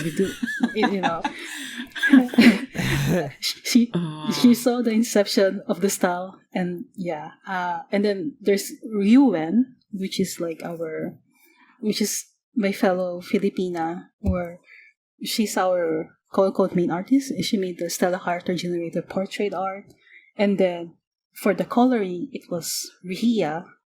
I got her because I couldn't do the coloring by myself because I tried, and it's a lot. It's time consuming. So technically, yeah. So there's also another guy called Nico Lord. He's basically he has a whole Miko collection. It's so funny. And basically he's like a helper, I guess. But he just started, so there's not much he can do. Hopefully he can do live 2D soon. But then there's Dragon Luis. I think that's how you pronounce her name. Yeah. She's been helping us with the side view. It's I used to make all the side view bases, and I was just like, I don't have time for this. I need help. Yeah. I regret adding side view, but it was a necessary evil. And then wait, hold on. We are a lot. And then there's Wheat Dragon. I don't know how you pronounce her name. She's not there full time, but basically I told her, hey, can you help us design? I don't care if you make it by sprites for the fantasy character generator. So that's what she did. She also made some cool Japanese outfits. We're so excited to show those off. And she's very well known for making tausas for the RPG Maker community, so check her out. And Dragon Luis as well. There's also Momofumi, who is been with me for a while now, and I don't want to reveal them too much, but they're basically God. And then there's Daniel. I think you pronounce his name Daniel, but I always call him Dodge Hall. Basically, we've been friends since 2007. And he makes some amazing animations. And he basically, whenever it gets too much for me, I've been animating this for 5 hours or some shit, I would go hey Dodge, can you clean this up for me, because I cannot. I will die. So he does that. And sometimes, most of the time, I harass him to add more poses, and he would cry. And then recently I added Atelier. I'll give you the link later, Benny, but she's basically new. She's making a new character generator, and for people who really love anime, we hope that people like her stuff. She's still working on it, but it was very exciting to see it. And then there's Holder, and I think everyone knows Holder. Oh, really? Of wow, course. awesome. Yeah. So basically, as you know, we've been releasing icons and stuff. So I asked Holder, can you make weapon versions of these icons, because I literally have no time. And he's just like, oh, Gucci, man, I got you, man. And then and finally we have, not finally, we have Joseph Seraph, or Seraph Circle. We own the Memoria style now, and we're planning to expand it with character generator and stuff. And for people who love Final Fantasy VI, hopefully the graphic style will fit their game, because I know our stuff is cute. I can't help it. I like cute stuff. I like them pretty. And then, so for people who like the SNES art style, will definitely love Memoria. And I think we use it on the Octopath Octopus. OTP. Octopus. We call it Octopus, but Octopus Traveler. yeah, we call it Octopus Traveler. So the videos where people are asking about where the sprites are from, that's a future pack that we're doing. There will be some free samples and then some paid ones. And then Marima, one of our cover artists, she made those really cool pastel ones, especially the latest one where YouTube thought it was nude. It was really funny. Yeah, anything good. She's so good at art. Good vibes along her way. There is also Mirage V, or known as Sky Fortress, but he goes as Mirage V right now. He made those Dragon Ball looking one. Yeah, he's also one of the cover artists. He's also making a game right now, which is like using the Visustella style, and he also drew some portraits. You might know him for Sacred Earth. And yeah, so I hope that, I know he has a following, like people really like, because his battle systems are more like fighting game RPGs, if I were to describe them, fighting game turn-based RPGs or something. They are. I think, yeah, so if you like those stuff, you will definitely love his incoming game, I guess. I think this all. Oh yeah, I also asked like a friend. Swift Illusion, we actually met way back then. He used to help me in the VX days when I was working on Marian. And basically, so much prep work happens in the Stella team that we literally need all the help that we can get. So I asked Swift, hey, can you make masks for me? Because Cass used to do it, but Cass is also busy, so he's helping me with that. I guess Seikashix, although he doesn't contribute as much. He does the character designs.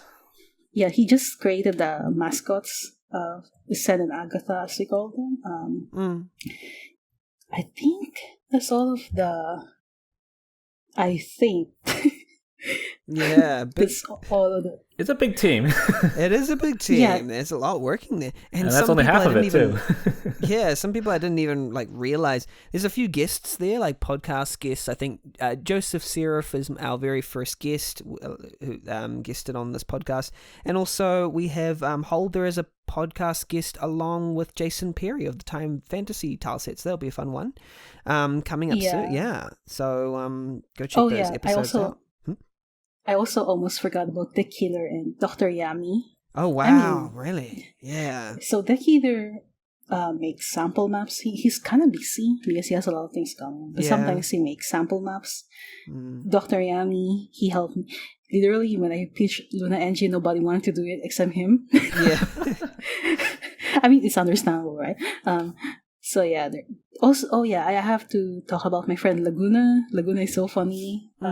He made some videos for me for our game channel. It's so stupid, but I love it. There's also Kalia or Liquid Ice. So basically, Kalia or Liquid Ice, he helped create the updates for RPG Maker MV officially. So he's also in the team. Sometimes he basically coded Stella character generator. He kind of had to rush it, but at least it works. Yeah. So yeah, that's his Stella team. Do you want to talk about the bunny team, Yanfly? Yeah, sure. I'll go ahead and talk about the bunny team, since that's only half of it. But as you can probably tell, Visustella is huge. We have a lot of people working here. Okay, the bunny team is actually a lot less people, but still a lot of people. But it's mainly composed of 3 groups itself. It's like the maintenance group, the conversion team, and the support group. And the maintenance group is what they do is they fix the bugs, they add in new features, and they polish the work before we release the plugins. And this team consists of Olivia, and you probably know her for, well, most of the people in the community know her for her Octopath plugins for MV. And there's Irina, which created the visual novel, the bus system, and the card game. And then there's Alice, whose entire purpose is to drive me insane. She lives up to her name. Oh yes, Alice is just there to drive me insane. but she does a good job of her work. The conversion team, it's more or less finished right now because we've more or less kind of converted all the plugins we needed over from MV to MC. But it consisted of Liquidize, Yami. You might all know Huddle. He created Orange Season and a lot of the Orange Works plugins. There's Arrow, there's Treehan, and there's Jammy, who sometimes is referred to as Hom. Or Homos. Yeah. It's funny because Treehan is a name that I recognize from RPGmaker.net as well. Very creator of the Slip into Ruby series. That's correct. No, yeah, very good. And then we also have the support group, and they basically created the entire support structure for how we fix bugs and everything, get the bugs reported and everything. And that's Shaz. You might know her from being a mod on RPG Maker Web's forum. There's Shiro, and there's Tony. And Tony's also another mod on the RPG Maker Reddit, I believe, the Discord. Right. Yep. Yeah. And that's pretty much the bunny team. So a small team. It's in essence a small team is the Visustella team. There's only quite maybe 2 or 3, or maybe 30. I was just gonna say. Oh, sorry. Were you gonna say something, Archeia? I was gonna say, I think Tony was the one who thought of the forms, which is Yes, those were genius. Yeah. Those were genius. yeah, that was genius. That made the process so much smoother. Yeah. Because we were getting tired of getting questions in Twitter, Facebook, YouTube. We were just like, we should just use this form system and force people into it. Yeah. Good idea. And it saves so much time. So much time. It's just like what I said earlier about the Avengers thing. Like, it just feels like you have the opportunity. You got to give the opportunity to bring together like the people who were already serving the community in one way or the other, like who had recognizable names because they were already doing stuff. It's just you bring it together under one collective and one mission, I guess, which is really like great. And I think it helps the community, and I think it really unifies it. And I'm really looking forward to what Visustella has in their future as well, with all these talented people involved. Yeah, let's move on. That was just 2 questions. Sheesh.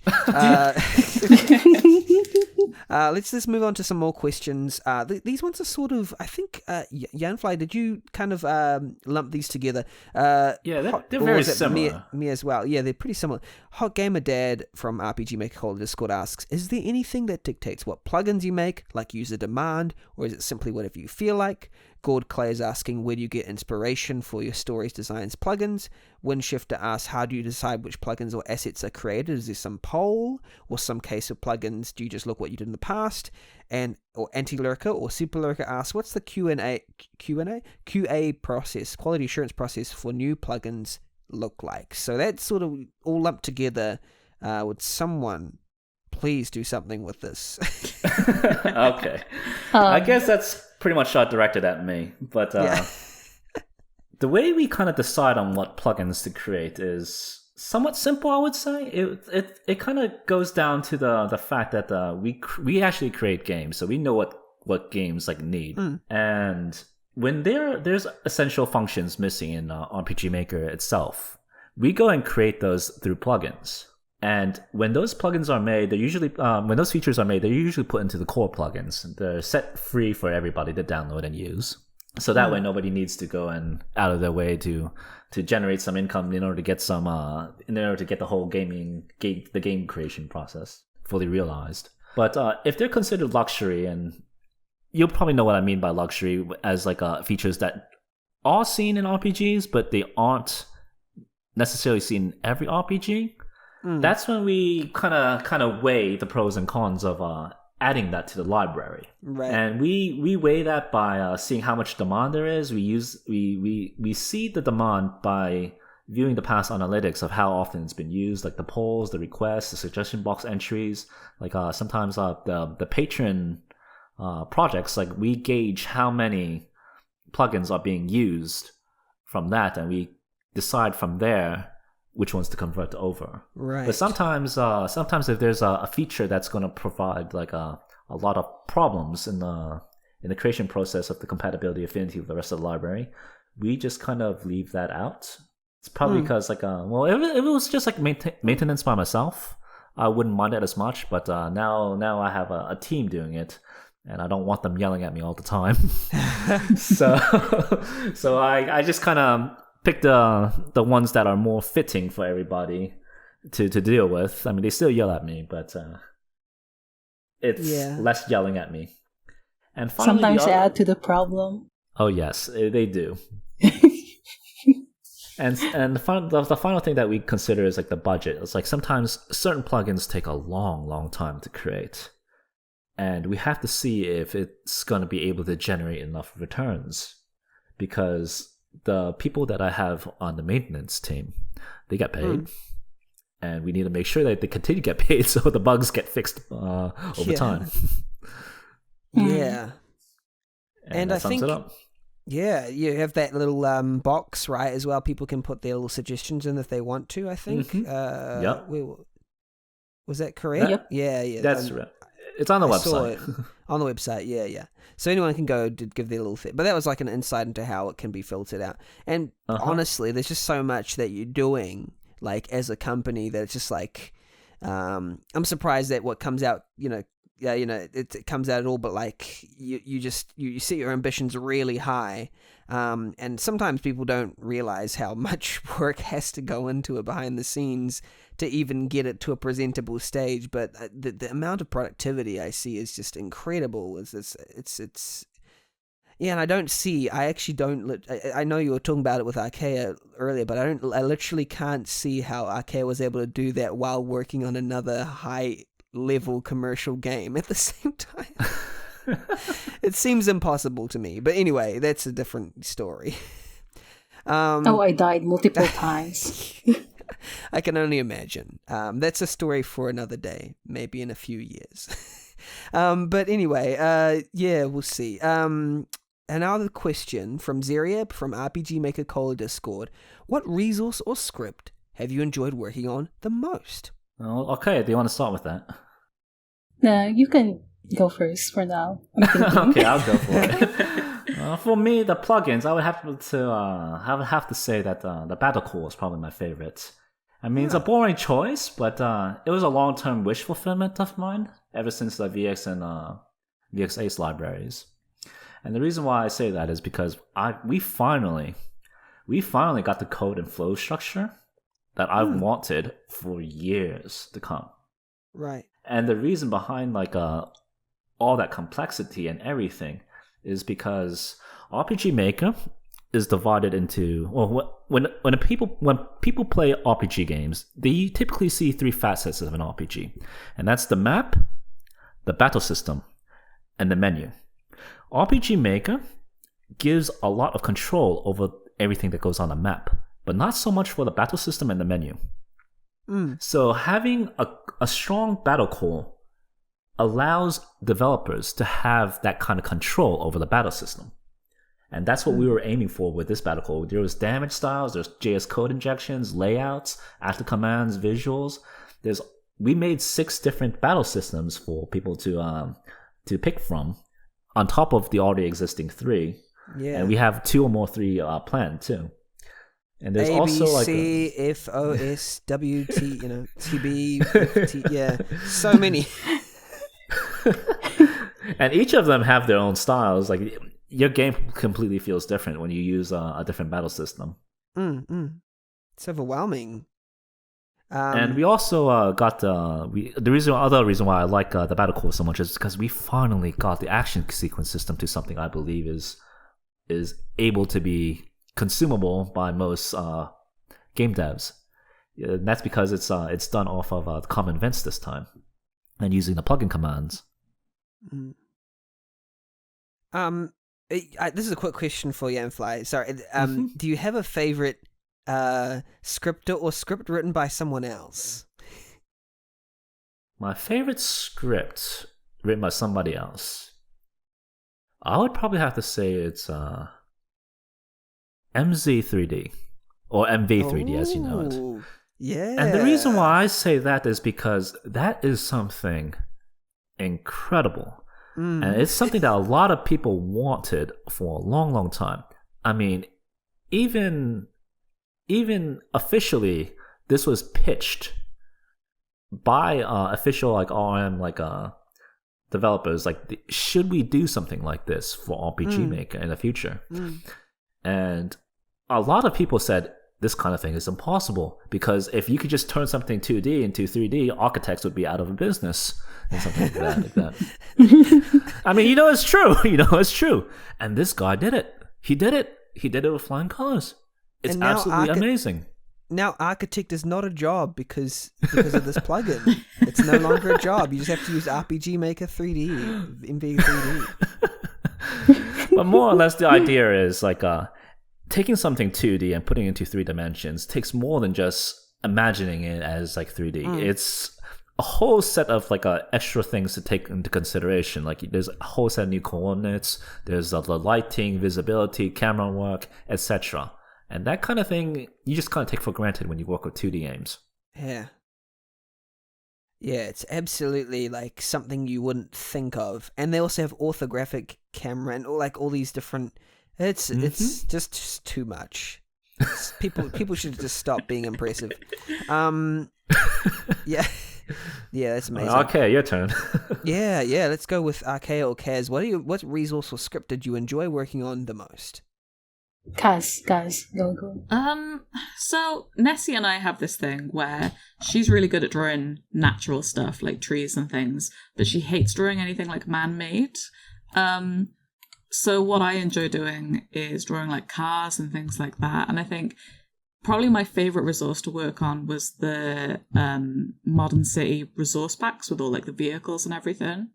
I mean, that's just like such a breeze to me. Like I just really enjoy drawing them. And we have this little character as well called Jake. You may have seen him in the screenshots. Oh, He's just like this blonde douchebag character that he's like riding around in all these cars and things and hurling abuse at your protagonists, and just anything that I can put him onto I think is just really enjoyable for me. Dang, we need to make a game about Jake. We do. I'm not saying I've not thought about it.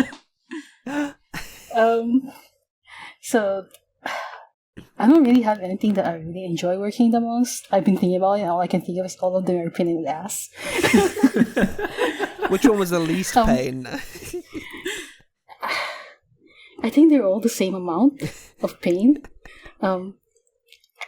Like if you tell me which one I hated working on the most, I have an answer for you. But I guess Luna Engine technically is my favorite, even though it's a pain.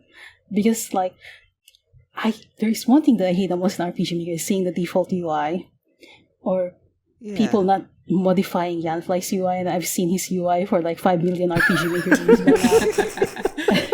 now. And I hate it. I hate it with a passion. Especially if they use the default sound effects, I will puke. Well, the idea is that, what's it called? It's supposed to be a launching pad for people to launch off of, But sometimes they just rest on it. They're like, I just plug it in and change nothing. But when you play, I don't know, 5,000 RPG Maker games that just the same layout, you're gonna be like, I don't care anymore. Like, that's just me. Don't appeal to me. That's because I was a judge for so many games that I'm just like so tired of it. So I'm just kind of like, so when we made Luna Engine, it's because I hated how every time I wanted to change the UI for RPG Maker, I had to go like, I have to find every single window or something, and then like figure out how to manipulate their parameters. And I keep telling them well, it's gonna be later, but I keep saying that why isn't there any parameters just for the UI alone? Look, if I could change the rectangle for this freaking UI, I would be so happy. I would call RPG Maker the best engine or something. But no, that's not a thing. That is one thing that it's occurring to me as you say, like the UI, if there were more UI options built in, then there'd be so much more. Oh, I have so much stories later, but you have a question where I can tell you all the things I tried. Okay.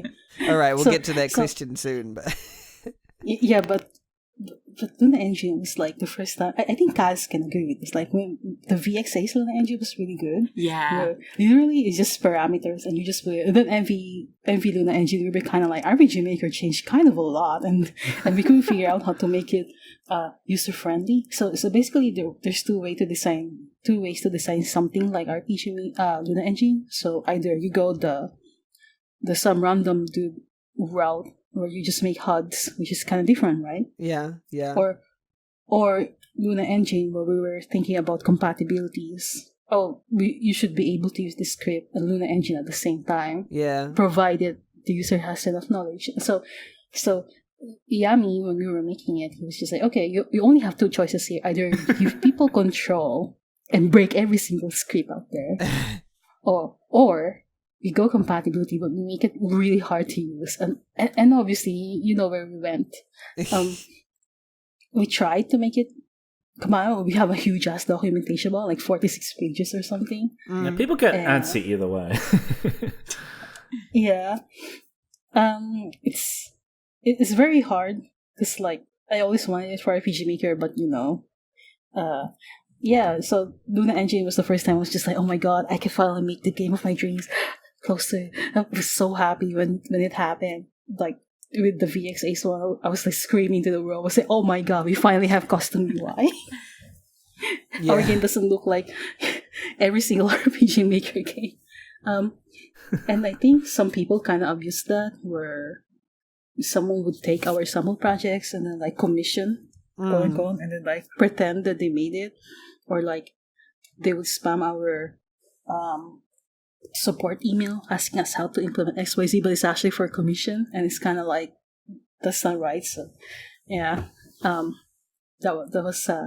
was an experience. Yeah.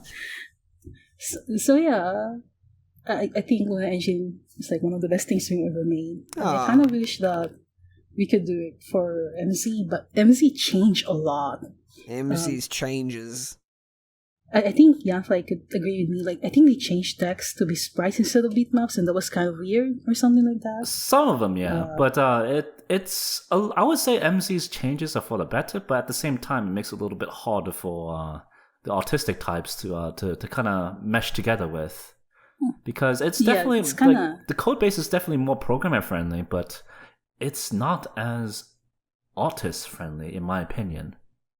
Like, I don't know how to really kind of point it out, but it's a lot harder to make custom graphics that fit everything. The MZ, the UI with like the way the UI looks in the game. Yeah, like I think there was one thing where I was making a translation plugin, and then like because of that change, suddenly it doesn't work on some areas, and I'm just kind of like, why? Yeah. And I think Yanfly saw it as well. But yeah, there were changes. That's why it's kind of hard to make a Luna Engine MC, because I don't even know where to start. Yeah, I just looked at that and I'm like, I'm going home. I'm going home. Yeah, that's why we're kind of like. So I don't think we can make Luna Engine MC. I don't think so. We probably have to change how we're gonna do it. Yeah, never. This is just me sings, like, but at least you know. Oh, that's good to know. Yeah. And here's another one from Zeriab from the RPG Maker Cold Discord. What tools do you use when developing plugins, and what tools do you use when creating artwork? Just list some of your favorite tools. Should I go first? Yeah. Okay. For plugin development, I personally use Visual Studio Code for coding. I mean, it's probably the most friendly and useful thing out there, and that shouldn't really come off as too much of a surprise for anybody who's into coding. I don't know about the rest of the team, but I'm pretty sure they're using things that they're familiar with too. But for some other tools that we're using, like we actually have a test project that we load all the plugins into, and it automates itself. It goes through various facets of the game, of gameplay, and sees if it can detect any errors. It goes through shops, it goes through battles by itself, it goes through menus, and if there's an error, it spits out the data for us, and we know where to fix it. I mean, it's not perfect, because we're obviously still getting bug reports, but It It helps helps. save a lot of time. And it takes about like 10 minutes per session, but now it used to take 10 minutes per session, but now it takes about like almost 2 hours. It's like an hour 50 maybe. This kind of shows Yan Bro's AI background. Like Mhm. he just, if you can automate it, you should do it. Yeah. I work with For AI. tools. Yeah, for tools I use Photoshop only because it's industry standard, right? And then there's a lot of times when we prepare artwork. I know Kaz uses GIMP. No, don't shame me. Don't. I'm shaming you right now. Yeah.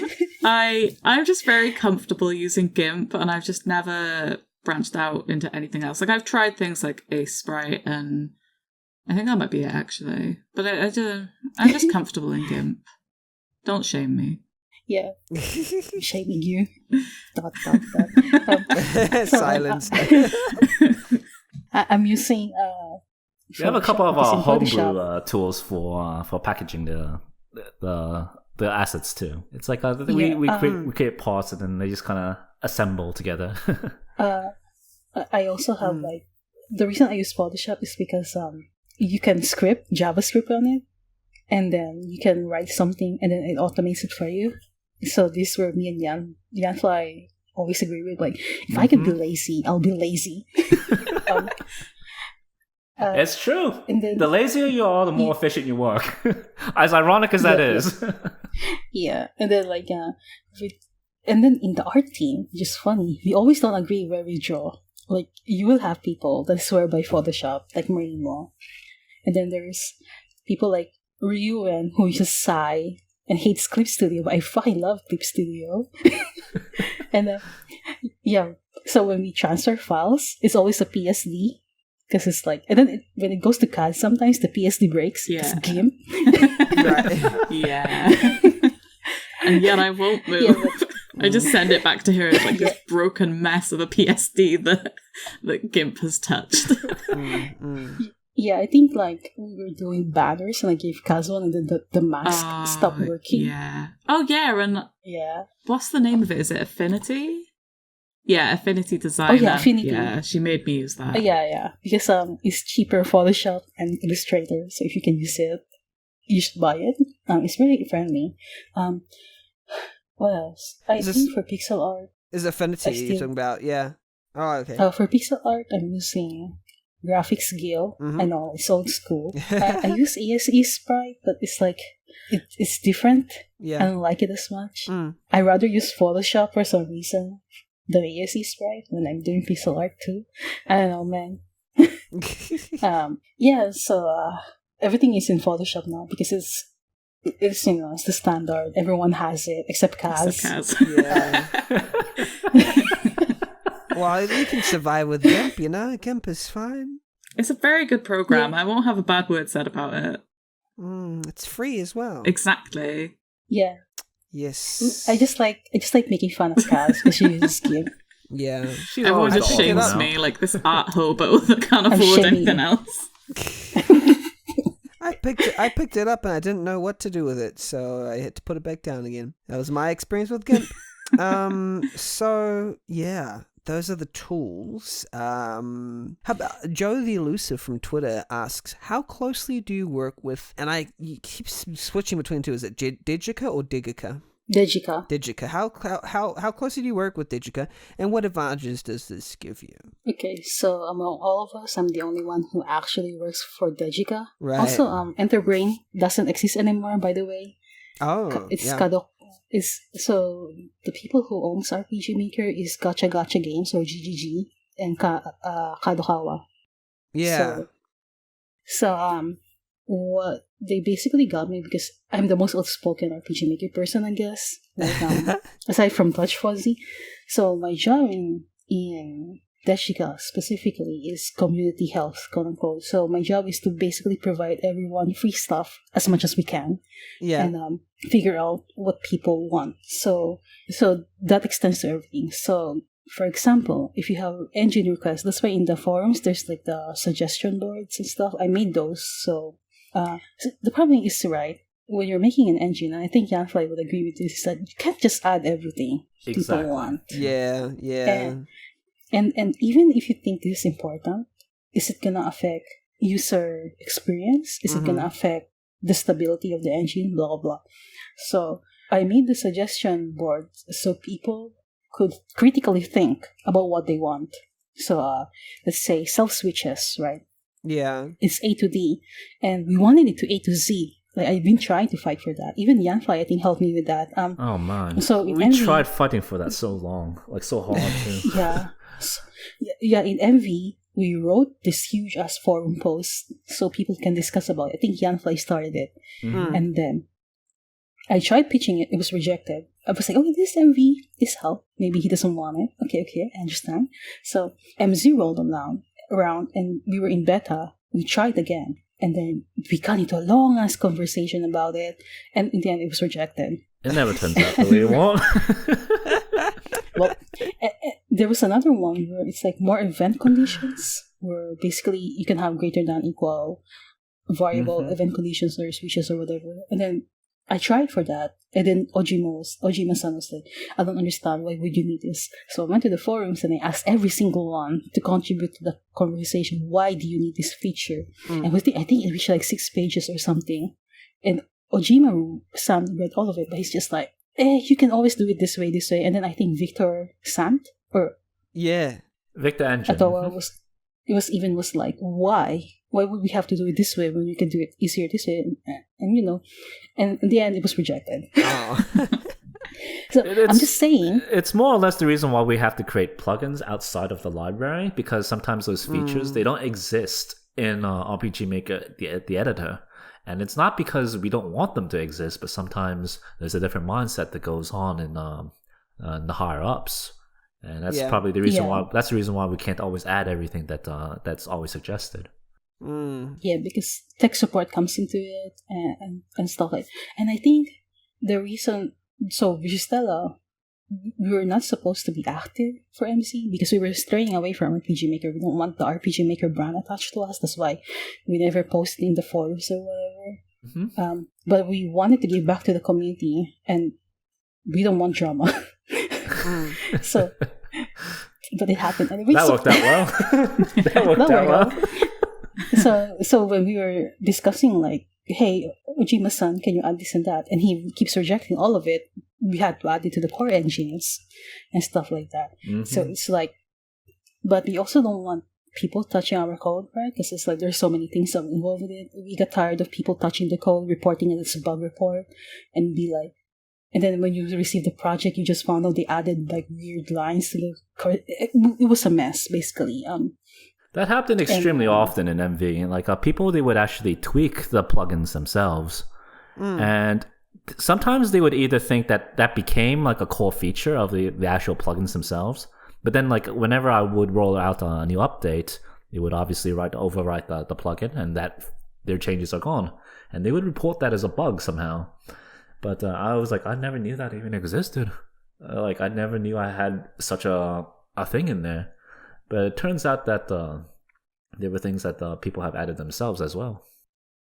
It happened enough that we kind of discussed, like, we should probably lock the code. So, because, like, the reason why we lock the code is because, like, to prevent theft. But there's other advantages to it too.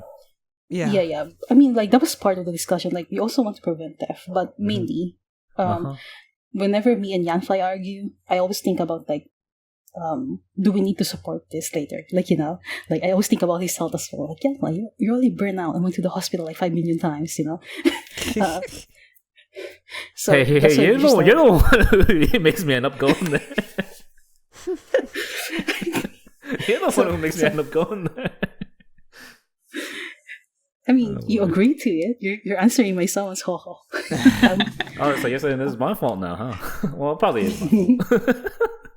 Yeah. So I also tried contacting other plugin developers to the beta, but when the announcement was made, some people made some unsavory remarks, so it was it's very awkward to ask some people to beta test the software because we don't want them.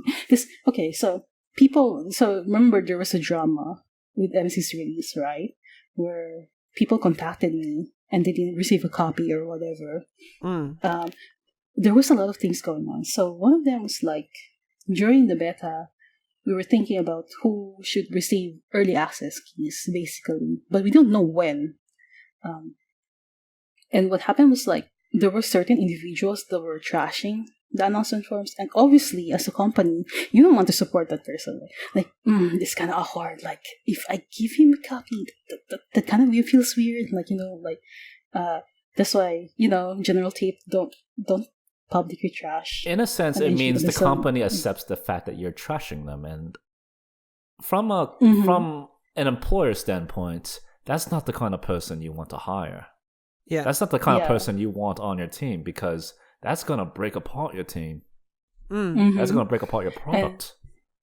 And there's also history where we explicitly said don't do this, and then they did it. So they were automatically removed from the list. Like, I don't know if you remember, in MV we released an HTML5 sample project, right? And then we told people, don't do anything with it. It's a sample, nothing is final. Please don't open it up or write reviews or whatever about it. And they went and created YouTube videos on it. Yeah, so I had to cross them out the list because they can't even follow basic, requests. So what if it's sensitive information, right? So we can't. Yeah. Another one was like, I tried contacting some people, they never replied. So that's one thing. And then I think there was one person named Raisin. When they contacted me, there was something happening in the office right now where they basically embargoed everything. Not embargoed, like they basically locked down everything. So I couldn't even throw names. I couldn't even say, Touch Fuzzy and I cannot talk about it because like it's kind of related to him as well. Yeah. So he some didn't do incidents. anything wrong. Don't get me wrong. It's just that he was also handling that, but there was something happening, so we couldn't, we couldn't add people. And then I didn't get any notification that at one point we're starting to finally. Basically, Touch was handling the review copies, I think, and since something was happening, I couldn't give him names, and I didn't get any information when we can, like, if it's even gonna happen, because it was like near release or something, like 2 weeks before MZ was out. And so it was like, it just happened. So we were panicking in the Visustella office, like, hey, we have to release the sample game projects and the videos or whatever. We have to rush everything in production. That was the most stressful 2 weeks of my life. Yeah, that was awful. And then people were like thinking that we made it ahead of time. They're like, no, we rushed the hell out of it. No, it would not make sense to make plugins during the beta or alpha time period, because that code is subject to change. It changed so much. It changed so much because we were fixing bugs left and right before it even went into beta. So it would make zero sense to create plugins during that time. Yeah, and I even asked Ojima-san to like add I told him, hey, YouTubers are the thing now. You should provide, resolution changing. And then he did provide resolution changing, but you cannot edit the UI. So we had to suggest so many things happening. We would argue with other Japanese members about how to implement something sometimes. Not really heated or anything, just like, a discussion, I guess. Yeah. I think if you see how the Japanese work, it's like, it's very different from the English audience. Like, they don't have time to, they analyze every facet and then they decide if it's going to be something worthwhile. They have to analyze every single possibility before they go in and add something. Yeah, like if you're going to add a new feature, you basically have to create a thesis. Yeah. And I did a few of those. I did a few of those for RPG Maker MZ. Yeah, I did a few of them. So it's like, I just want the RPG Maker community to think that, we hear concerns, but if you really want a new feature, you better write a thesis so you can save us time. Yeah. Like, it was... So, I don't get anything beneficial from working officially aside from getting RPG Maker, I guess. Like, I don't know if you can count that as a benefit. Like, I guess. Like, I still paid $80 for it. Yeah. Yeah, it's like it's like, when they say benefits or advantages, like, what do you consider as an advantage? Do you think, like, getting early access to very early code with 6 months of silence or whatever before anything happens as an advantage? Like, I don't know. I think it's just work. Well, then you have to keep that secret. Well, it's more of a disadvantage because if you decide to make a game during that time, you're going to be dealing with bugs upon bugs upon bugs, and sometimes the game wouldn't even work after some bug fixes are made. Yeah. Yeah. So it's like digital tries. Okay, there's another thing that is actually an advantage that I wanted to tell earlier. So one of the questions is about Omori, right? The development of Omori. Yeah. I'm gonna add it here. So when RPG Maker MV rolled out, it was stable, but it wasn't great, right? And Yanfly hated me for it, but I wanted updates. Every single update broke like bunches of my plugins, and I had to update the structures for the majority of them, and that's kind of why, like, when I remade or converted them over to Visustella, we had a different type of structure this time, so that way it's more future-proofed towards updates as well. Yeah. So basically what happens, like, Omori was in VXAs, but obviously VXAs couldn't handle Omori. If you played the game, you will know why. And it was too much work. It's not worth it. So we went to MV, but then MV did a thing where nothing would load. Oh, yes. It was so laggy and stuff like that. So I kind of had to stop the development for a bit, and then went, okay, we probably need to change engines or something. We have to think about this, because Omori is a big game. Like, it's 20 plus hours, right? And then, like, Omuka needed, like, very specific features and stuff, and we were just struggling. Like, dude, just loading 6 frames and changing poses was giving me a heart attack. Like, Kaz knew about it. Like, Kaz saw all of my pain. Yeah. Yes, you made me create custom plugins for you too. So what happened was, like, I was so frustrated with RPG Maker, and then I tried moving it to another engine, but the problem is the engine updated and it broke everything. So we considered Game Maker, but Game Maker was just as bad as RPG Maker. I don't know what people are saying. I think they're equal. I think they're just as bad as each other in different ways. So going back to MV, and basically the advantage of being official is that I could walk around, talk to some programmers if they want to work officially with RPG Maker.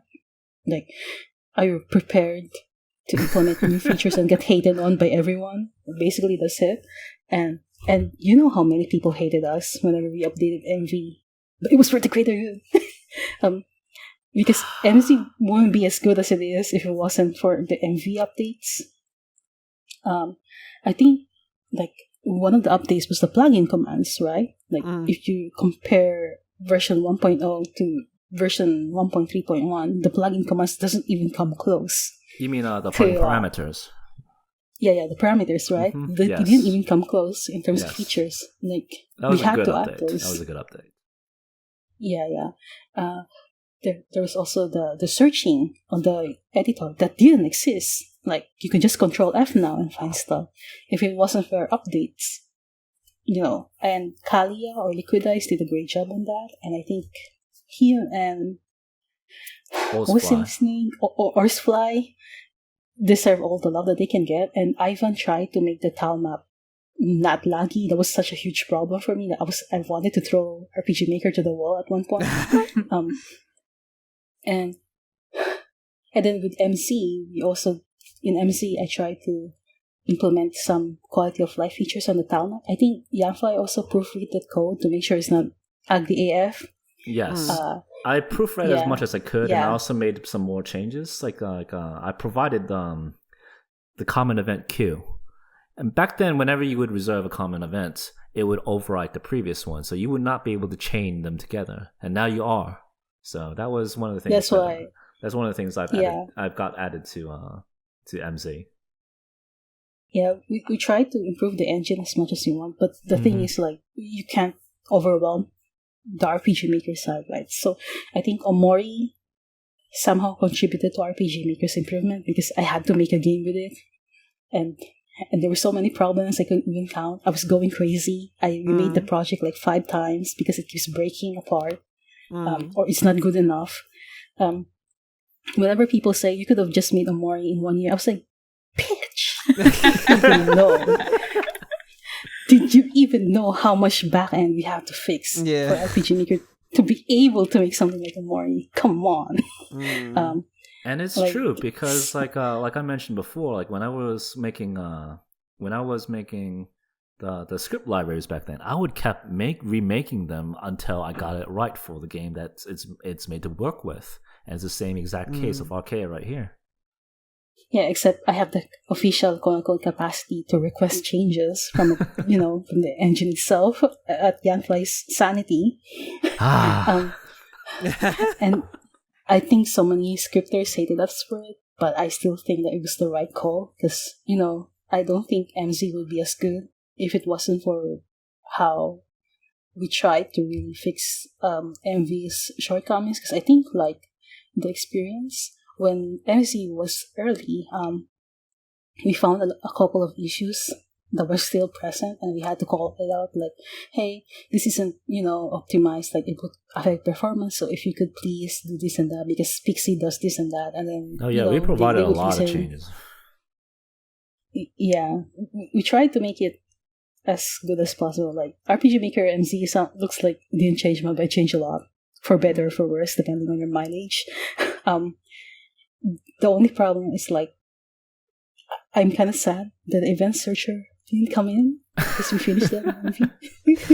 And it was such a good feature. Like we actually upgraded that in steroids, and they didn't upgrade. We tried so hard and got so far. But yeah, so yeah, I guess I know that I talk too much, but it's like RPG Maker, man. It's maybe No, this is all very, very important history. But yeah, I mean, that was also the answer to the Omori question as well, right? The transition, definitely. Yeah, people thought that it stopped being RPG. Well, basically what happens, like, I didn't want people to think that we were considering other engines, but it's not my game. At the end of the day, Omokat decides what she wants to announce, right? Yeah. But it was true at that time that MV couldn't support Omori. We had to go through a lot. I had to update the engine so many times. Like, most of the time, it's not even Omori's fault. It's like the engine's fault. Like, we had to do so many upgrades, man. I'm tired just thinking about it. Stop upgrading. No, yeah. Yeah, that's big. Orochi from the RPGmaker.net Discord asks, has workflow changed in how plugins are being developed compared to the old days, which was basically just Yanfly coding 200 scripts or plugins? Small insight on how Visustella works as a whole. We've been through that a little bit. Also, any plans for 100% Visustella produced game? I guess I can start off, but back in the day, you were not able to use like individual files for scripts. Like the game would not have them. You have to program them inside of the editor itself. I mean, granted, you could always just write it outside and then copy and paste it back in, but that little change to MV made such a massive difference in the productivity levels. And I think from that point, it was just more or less just getting the engine refined. Like I mentioned before, the tier system, I think it was early in the podcast. From MV to MZ, it was mostly just the refining process that we were focusing on. So yeah, there definitely were some ways that the plugin development has changed, but it was just mostly for future-proofing, to reduce user errors, and just overall in general, just make everything more efficient. Yeah, exactly. Over time. And how about this? Is there going to be a Visustella produced game? I think Nessie should speak about that and decide whether she wants to reveal her secret project. Her secret plan. Secrets. Well, I just want to talk about the Visustella art team work first. Go ahead. So what happens is like, I usually think of a project, and I would start it, and then I usually just offload it to someone else if it's too much. Well, the icons I actually work on them, but when like I don't want to draw 5 million potion bottles from scratch. I might as well ask you and help me or something, and then like I would color it, and then like when you have like 50 icons on the back burner that you have to color, you don't want to find list it well, so I would give it to Rihia. I'm like, hey, can you just help me finish this? So I think it's important for RPG Maker devs to realize that you cannot really make something on your own. Unless you want to go clinically insane, then be my guest. Well, you could. It's just it's going to take you a lot longer than you expect.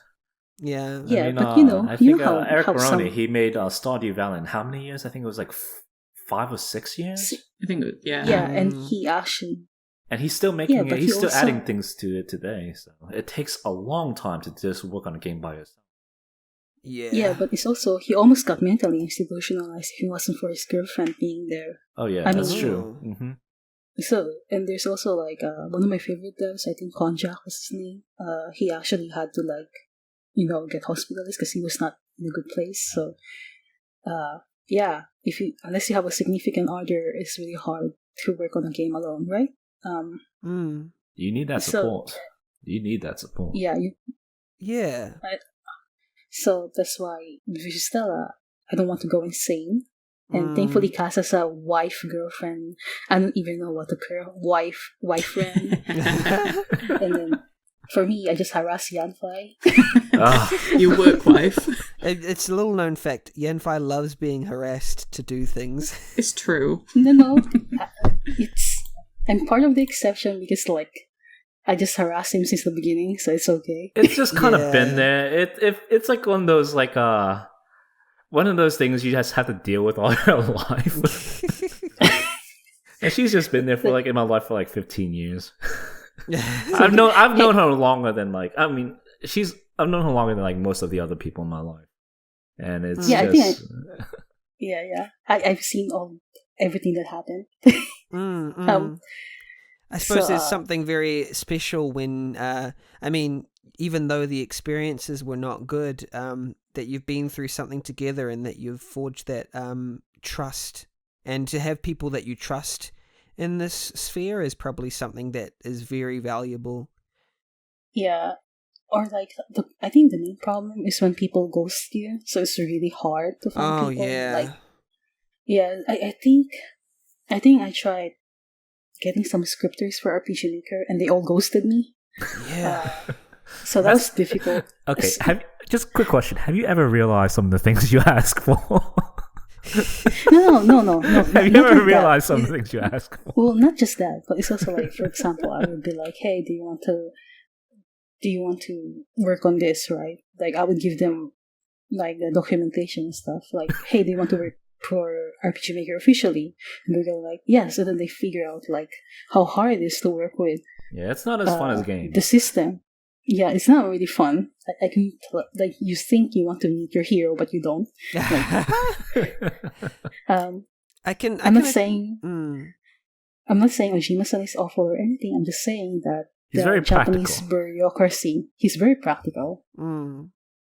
I can attest to that. I suppose working in a corporate environment, but also being reliable is sort of just it's actually a less common skill than you think to be a person who is there and able to both deliver consistently, communicate consistently, communicate one's boundaries as well, because sometimes one needs to communicate what one can't do as well. For instance, if I can't do something, it's actually quite an uncommon thing for someone to just be able to say, I'm sorry, I can't do that. They'll just leave it. They'll just ghost it because it's too much, and then someone's like, hello, I asked you for something, and they just don't respond, or for someone to just have the courage to say, I can't do that, I'm sorry, or something, it's difficult, but it's a learned thing, and I think it'll it's one of those things that's very useful to learn. Yeah, it's also you kind of need to know the personalities that you're dealing with, because Japanese personality, I'm technically incompatible with them. I'm kind of amazed that I didn't get fired yet. I'm very outspoken, and I think that's a strong point because everyone else is like normal, and then there's me. So I guess I balance out. Like, I don't know. Yeah. You speak for the entire sometimes company. I wonder. You speak what everybody's trying to speak. Yeah. And then as for a Visustella produced game, we actually have like a few. Yeah. So Stagnancy was supposed to be a 1-month prototype. Of course, that didn't happen. Okay, so I'm gonna talk about someone special. His name is Goat Jesus or Michael, and basically, I think he's gonna be an amazing director someday because he has that skill. So basically, me and him have went all the way back when we were making Full Metal Alchemist fan games and stuff. We're working on Project Outbreak. So basically, the tile sets and everything, style character generator, the tile sets, the scripts that we made, like not Yanfly's team, but like everything in the Visustella store was made for Project Outbreak. Like, but in order to create the game, we need money because it's like even if I'm not paying anyone else, it's more like the cost of the game itself has to pay. You know what I mean? I don't want to do a crowdfunding or whatever. Yeah. After Amari, nah, man. Nah. So I made the Project Outbreak as the resource packs because it's like, I don't know, like how many people can actually finish games? I thought about that. And would they release earlier than me? And would they find these resources useful for them? I only can count two that finish a game within the 6 years we released the products, I guess. I mean, not really 6 years, like 3 or something. So it didn't really bother me to like sell the assets because if it can help you and I couldn't finish the game, at least it's not a wasted effort, right? So Project Outbreak was like, okay, so as you know, me and Kaz and Evil Eagles, I have to talk about him. We work on the RPG Maker DS and DS Plus resource packs. And Kaz and I were making all these trailers, and one of the trailers was like the basis for Project Outbreak. It was when we made a zombie trailer. Oh yeah. And if you see our trailers then if you see the Project Outbreak characters right now, you would totally see the parallels, even though they're not the same. But the only thing that wasn't intentional was Jake, because I had a character named Natsuno, and he does the same things that Jake is doing, and it's so funny. I think I don't know why we thought of the name Jake, but it was just really fun that Cass actually made the same character as one of the characters' protagonists. So, that was fun. Yeah. So basically, Stagnancy was supposed to be the prototype, so you would know how Project Outbreak will play. This is a temporary title, Project Outbreak. But Stagnancy is in 2 months developed now. I am crying. We're almost done, but I'm crying. Yeah. And then all I can say is a puzzle game, and you being a puzzle snob, you would probably like it. It's very casual. I like the look of that calendar, how it flips. I like the look of the feel of it. I can just already tell that there's a great emphasis on moments, and it has a feeling to it already. So I'm just really loving that vibe that it's bringing, and it's technically it looks nice as well, the pixel art. So it already got me sold. I'm the first fan. When it goes big, I'm just going to be the first fan, and I'm say I told you. No. It's a short game. I think it's like 1 hour at most. Oh, nice. Yeah, it's very short. It's supposed to be a prototype, but then for Project Outbreak, that's where we were supposed to go all out. But then after seeing Stagnancy, we're kind of like, we have to do something. Yeah. So yes. So all I can say is that Project Outbreak is 100% custom, even the sound effects, and I'm happy about that. We made everything from scratch. That's the benefit of having a film friend. So if you want to make games, make sure to have a film friend. They make miracles. It sounds good. And then I contacted Indra about that to finish. So basically, I like Dead Moon Knight. Yes. I told her, hey, how are you feeling for a Dead Moon Night commercial release, basically like an expanded version, because it was like made in the trial or something. It was basically very short, but I like the story, so we basically made so basically it's using our stuff and from our stuff, and then it's almost done. I think it's already in bug fixing phase, and we know Indra, she's very fast. Yeah. And then we actually have an episode with Indra and Maki coming up, so that will be really fun. They talk about it, Dead Moon Night. Yeah, and then there's another one, which is Mirage v Sacred Earth. Reverie? Was it Reverie, right? That one is almost done. That's exciting. I can't wait for that one. That one looks amazing. Yeah. I Yeah. think we played the demo of it. And then I think if there's a 100% Visustella game, technically it's Project Outbreak. It's just, I don't know if we can finish this month. I mean, this year. It doesn't look like it, but we'll try. Yeah. Yeah. Wow. We've been thinking about it. Kaz, I tried to... Sorry, I keep accidentally pressing my mouse. For Kaz, I kind of harass her sometimes to make vehicles because I really don't like making vehicles. So there's a game coming. We don't know when. Looks like there's might be a few. We'll see what happens. Yeah. Games are hard to make. True. Yeah. Yeah. I was so organized for it. We finished everything. Like, we had the script, we had the map layouts, we had the puzzle layouts planned out, we have all the art, and then we realized we made all these tile sets, but we cannot use most of them. No. Shit. It can be something as simple as that. Yeah, so I just hope that people look forward to it. I don't know if Kaz is making one, because I don't know what Kaz is making. She could be making a clicker or a farm game or tiramisu. Like us, how about you share what you're working on? You have access to them. I have actually not been working on anything recently. Like, I feel like all of my days have just blended into one. But you're too busy. Yeah. Being a puddle. Pretty much. I would love to be making a game right now, though. But there's just so many plans for Visustella right now. In light of that, the real Trump from Twitter asks, who's the hottest RPG Maker character? I'm just gonna lay it down here now. There are so many hot RPG Maker characters, but the hottest is not Ralph. I'm sorry, it is not Ralph. I'm pretty sure you're an Eric fan. Yeah, Eric is so much hotter than Ralph. I'm sorry. And what's her name? The green-haired girl, Alicia? I don't think she has a name. She's got like the It's probably armor. Mm-hmm. She's way hotter than Eric as well. That's only like VX Ace as well. There's like XP doesn't really have any hotties apart from the Angel Battlers. Mm-hmm. Those are cute.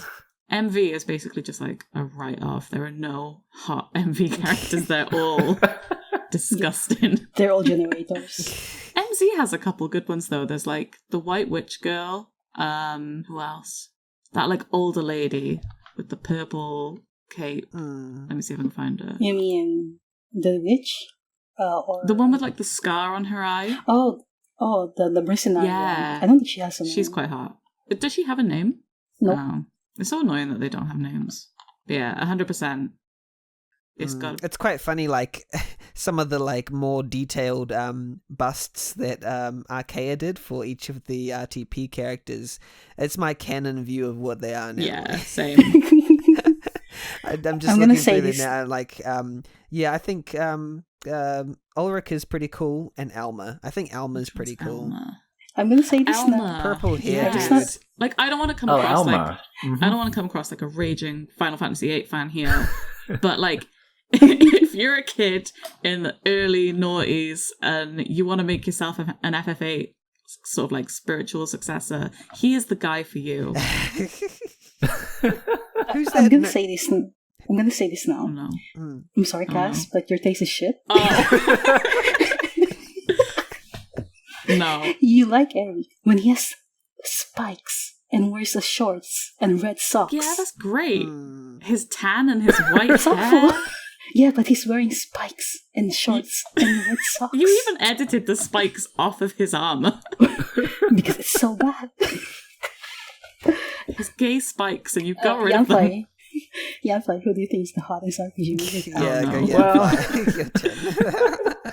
I've always been a fan of the VX RTP characters, but I think the hottest would have to be the elemental spirits that came with the pack. Oh, I have to look them up. Let me remind myself. Oh, yeah. They're It's very the thick. fire and the water Very one. thick. I actually don't think Ralph is the hottest character. I just like him. He's cool. And I still think he's hotter than Eric Sorkas. Wow. Yeah. Wow, shit taste. Archeia is just denying it. Archeia is just denying it. She thinks Ruff is hot. She does. I think of him as my son. There's a difference. He's handsome. My favorite character is actually not from the RPG Maker mainline series. It's actually from the RPG Maker DS Plus RTP. Oh, yeah, there were some hot ones in The there. main character. That hot guy. Chef's kiss. Which head guy is this? A DS Plus RTP? When I first... No, the Fest, sorry, Fest. Right. DS Plus Fest. I don't think I have that. When I first saw him, I was like, what It the has fuck some is really this good hot art stuff? for that. It has some really good art Yeah, for yeah. that. He's so hot, man. I cannot deny it. Cool, yeah. Like, he's the guy with the red cape Oh. and the blue thing with the medieval stitches. He's so hot. He's the cover art character. I'm just like, when I first saw him, I was just like, Yeah. All Hot. of these characters are drawn really well on RPG Maker Fairs. I didn't realize. Just portraits Yeah, because are that's- amazing. It's easily it's the the best pack. VX Ace artist. It's the VX Ace artist. Really, Why wow. did he- So basically, this artist is named Fumio Minagawa. He's also really well known in FF14. But yeah, I really love his art. Like, if I want to get inspired, I just look at the RPG Maker character series. I'm just like, I want to make an RPG Maker game now. You know? Makes you want to use the RTP again. Yeah, awesome. Well, Driftwood Gaming from Twitter asks, my question goes out to Yanfly, a GIF saying, did you ever know that you're my hero? This one... that was a question. This one is for Kaz. How are the cookie cutter projects selling on itch? I did something like these for the MV era, but charging for anything at the time would have got me burned at the stake. Wow, graphic image. I'm happy to see people supporting creators more this time round. And this question goes out to Archeia as well. How did it feel to have a massively successful game on Steam? Bonus question, how are you spending your millions? Okay, so the cookie cutter question. Yeah, like, I didn't even know that Drifty had done this for MV. But yeah, they're performing pretty well so far. I've still got a lot on my back burner that I want to get done for them. And yeah, I'm just really pleased that people aren't burning me at the stake. Like, when you think about it, like, it seems like it's just events, but when you go into it, like, it's a lot more than that. Like, it's fully commented as well, so it's more like a tutorial on how to do things. It's something that you can plug and play into your own project. It's something that you can build a project off of. I don't really charge a lot for them. They're probably worth a lot more than I charge for them, but yeah, it's nice that people out there are willing to pay for them. Yeah, the marketing for cookie cutter, like cookies and cutting them, and like it seemed, I think it's just marketed really well. Like, I would just want to eat these packs up, but like, yeah, I don't know. They're very nicely. That's part of it. I think is the way they're packaged. Yeah. It's just like, oh, it looks good, and yeah, I just want to grab it. Thank you.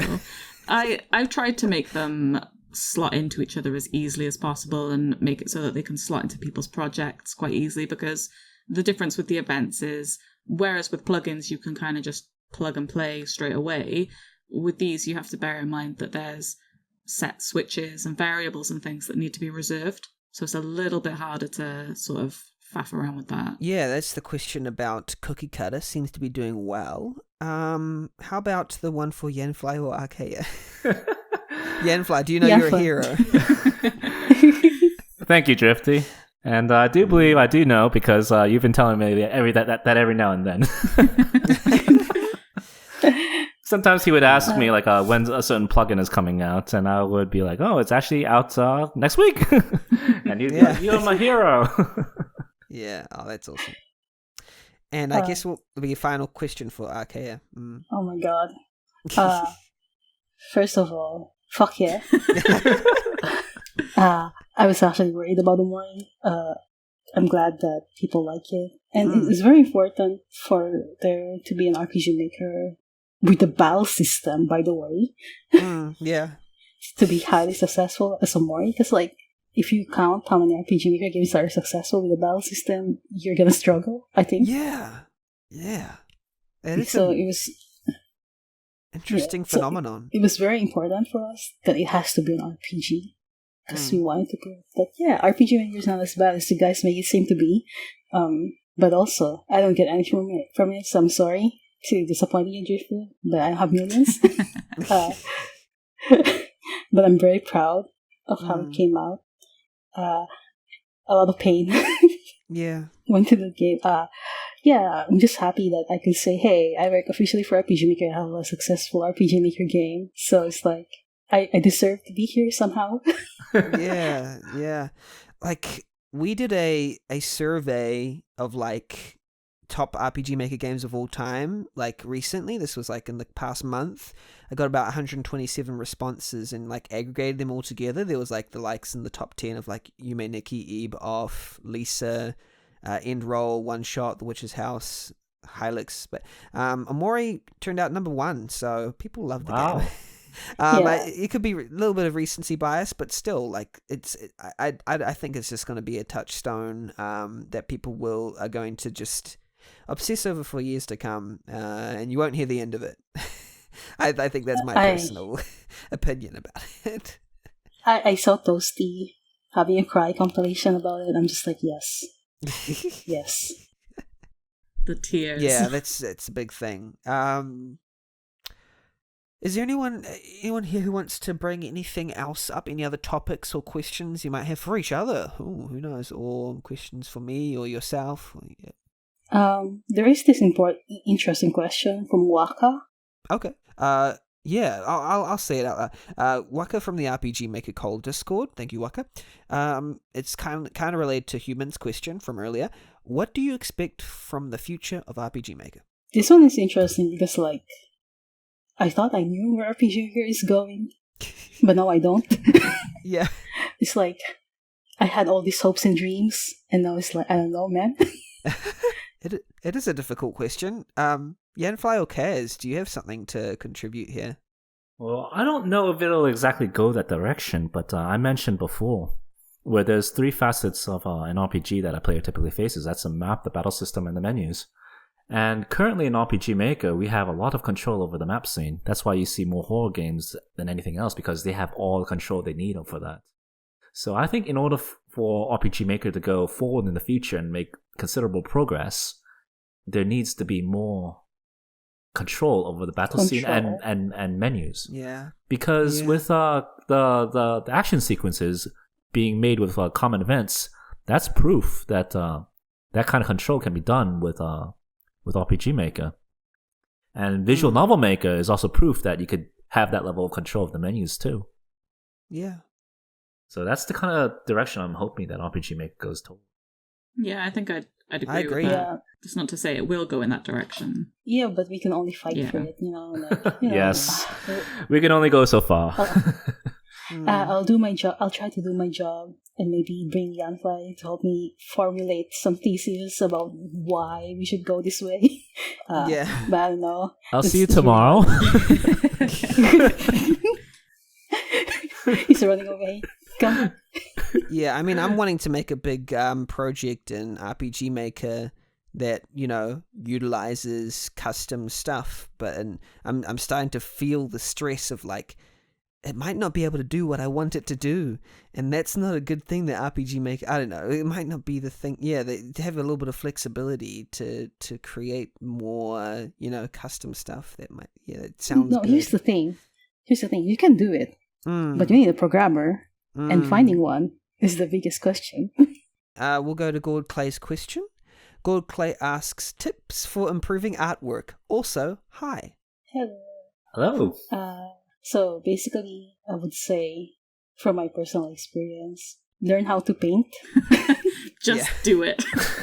uh, Basically, there's this guy named Marco Bucci in YouTube, and I think like his lessons are the best summary of what you need to learn.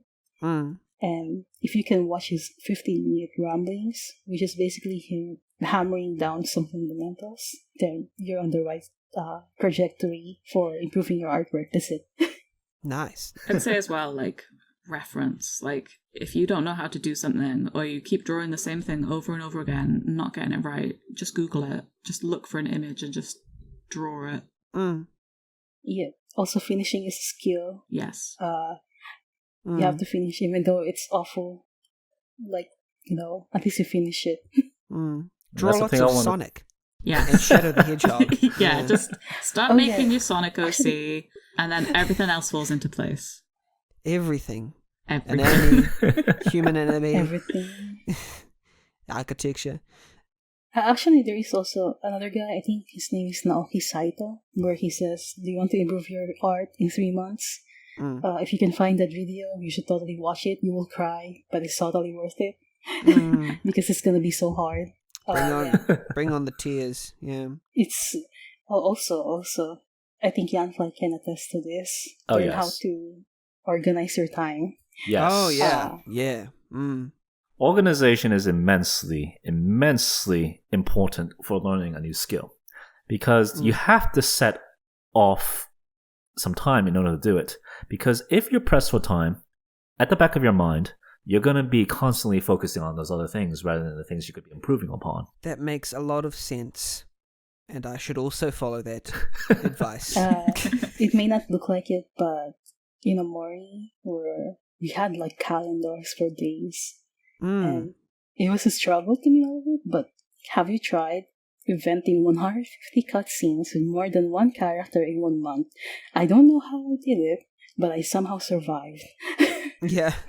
And it kind of made me go, man, organization is great. And then even with Visustella, we started Rocky, but then like Kaz saw all the organization changes that I did, and everything suddenly like so many spreadsheets. All there. Yeah, so many spreadsheets. So many.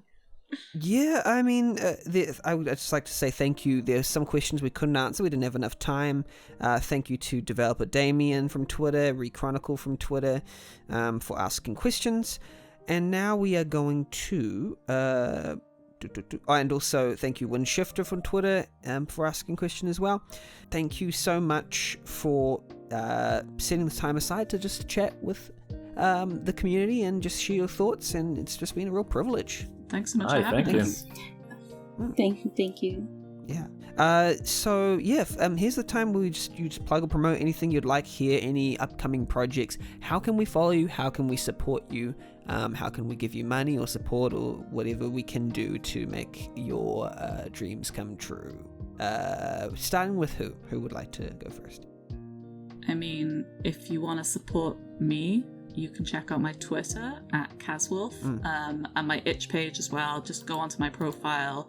I've got paid icon packs, I got free icon packs, I got links to butt tons of resources from friends, like HD icons, my cookie cut stuff. Ocean's nostalgia packs are really, really good. The Visustella resources are on there. Yeah, just check out my itch page. Yes, itch page, caswolf.itch.io. That's the one, thank you. Yanfly, how can we support you? Okay, well, it's pretty much we have the Visustella MZ library out there, so if you ever want to support me and the team, just go ahead and go over there and give it a purchase. But mostly, like, I don't really get paid all that much. It's nearly everything goes to like the maintenance team, because to be honest, they're RPG Maker plugins. Like, I don't really think they're making all that much to begin with. But if anything, if you do want to support the individual people maintaining it themselves, do look up Olivia, Irina, and Arisu on itch.io. And they do have plugins made for MV as well. Do give them a check out. Nice. Yeah, I mean, on Yanfly's Twitter bio it says 70% of their body is made out of plugins.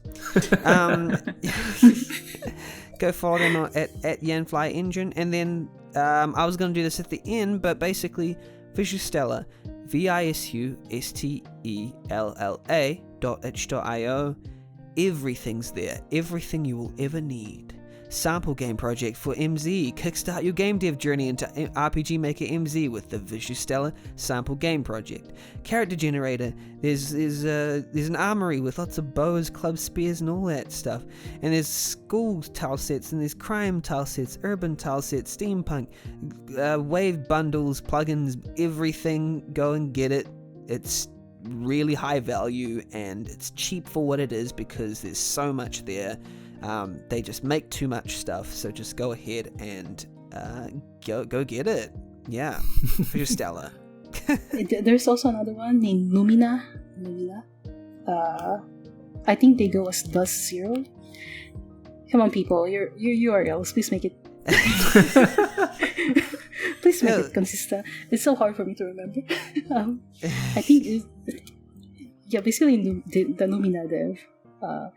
They made this project searcher or whatever. I tweeted about it a while ago, and it's very useful if you just want to see what your project has, especially if you have 5 million backups. There's also Phoenix. It's not really spelled Phoenix. It's wrongly spelled. I don't know why. His name is Phoenix Kage Desu or something, and he made this plugin where if you equip something, it will show up on the sprite. And I was just like, oh my god, finally. So yeah, those are some plugin developers that I recommend, I guess. Oh, is that the Alpha ABS or something? Yeah. Yeah. That seems fun. No, it's not an ABS, but he also made a visual one. So. Oh, okay. So I just want to say that I do try to look all over the community. I just have a hard time remembering names because like the URL doesn't usually match with the names or the spellings. Or please make your names easy to remember. So yeah, that's all on my case. Game wise, please buy Atelier games so they would make Mana Kemia someday. I want my Mana Kemia remake. So yeah, I also want to plug in someone, Marimo Bun, Dragon Bun, or whatever. Is it marimo.itch.io, right? Is it? Let me check. Is it? Yeah, it's marimo.itch.io, but her stuff is also linked on my profile as well. Awesome. Yeah, and any other stuff is on archeia.itch.io. You got all the stuff there. Games and Luna Engine and blah blah blah, everything you could ever want or need. Cool, awesome. Thanks for being on board. To our guests, who I've already said thank you to, and also you can probably hear, I'm editing this. Music is rising. It's the end music of the podcast. Yes, you can hear it. Thank you to our guests. Thank you to our listeners. RPG Maker Cola is a thing. We're a podcast. We have a Discord. We have a Twitter. You know what it is. Join our cool community. We got people who will help you out with your RPG Maker stuff, your needs, your help. And thank you to our guests. We're all just going to say goodbye to you because we love you and keep making that cool game. Bye, everybody. See you later. Bye. Bye. Bye.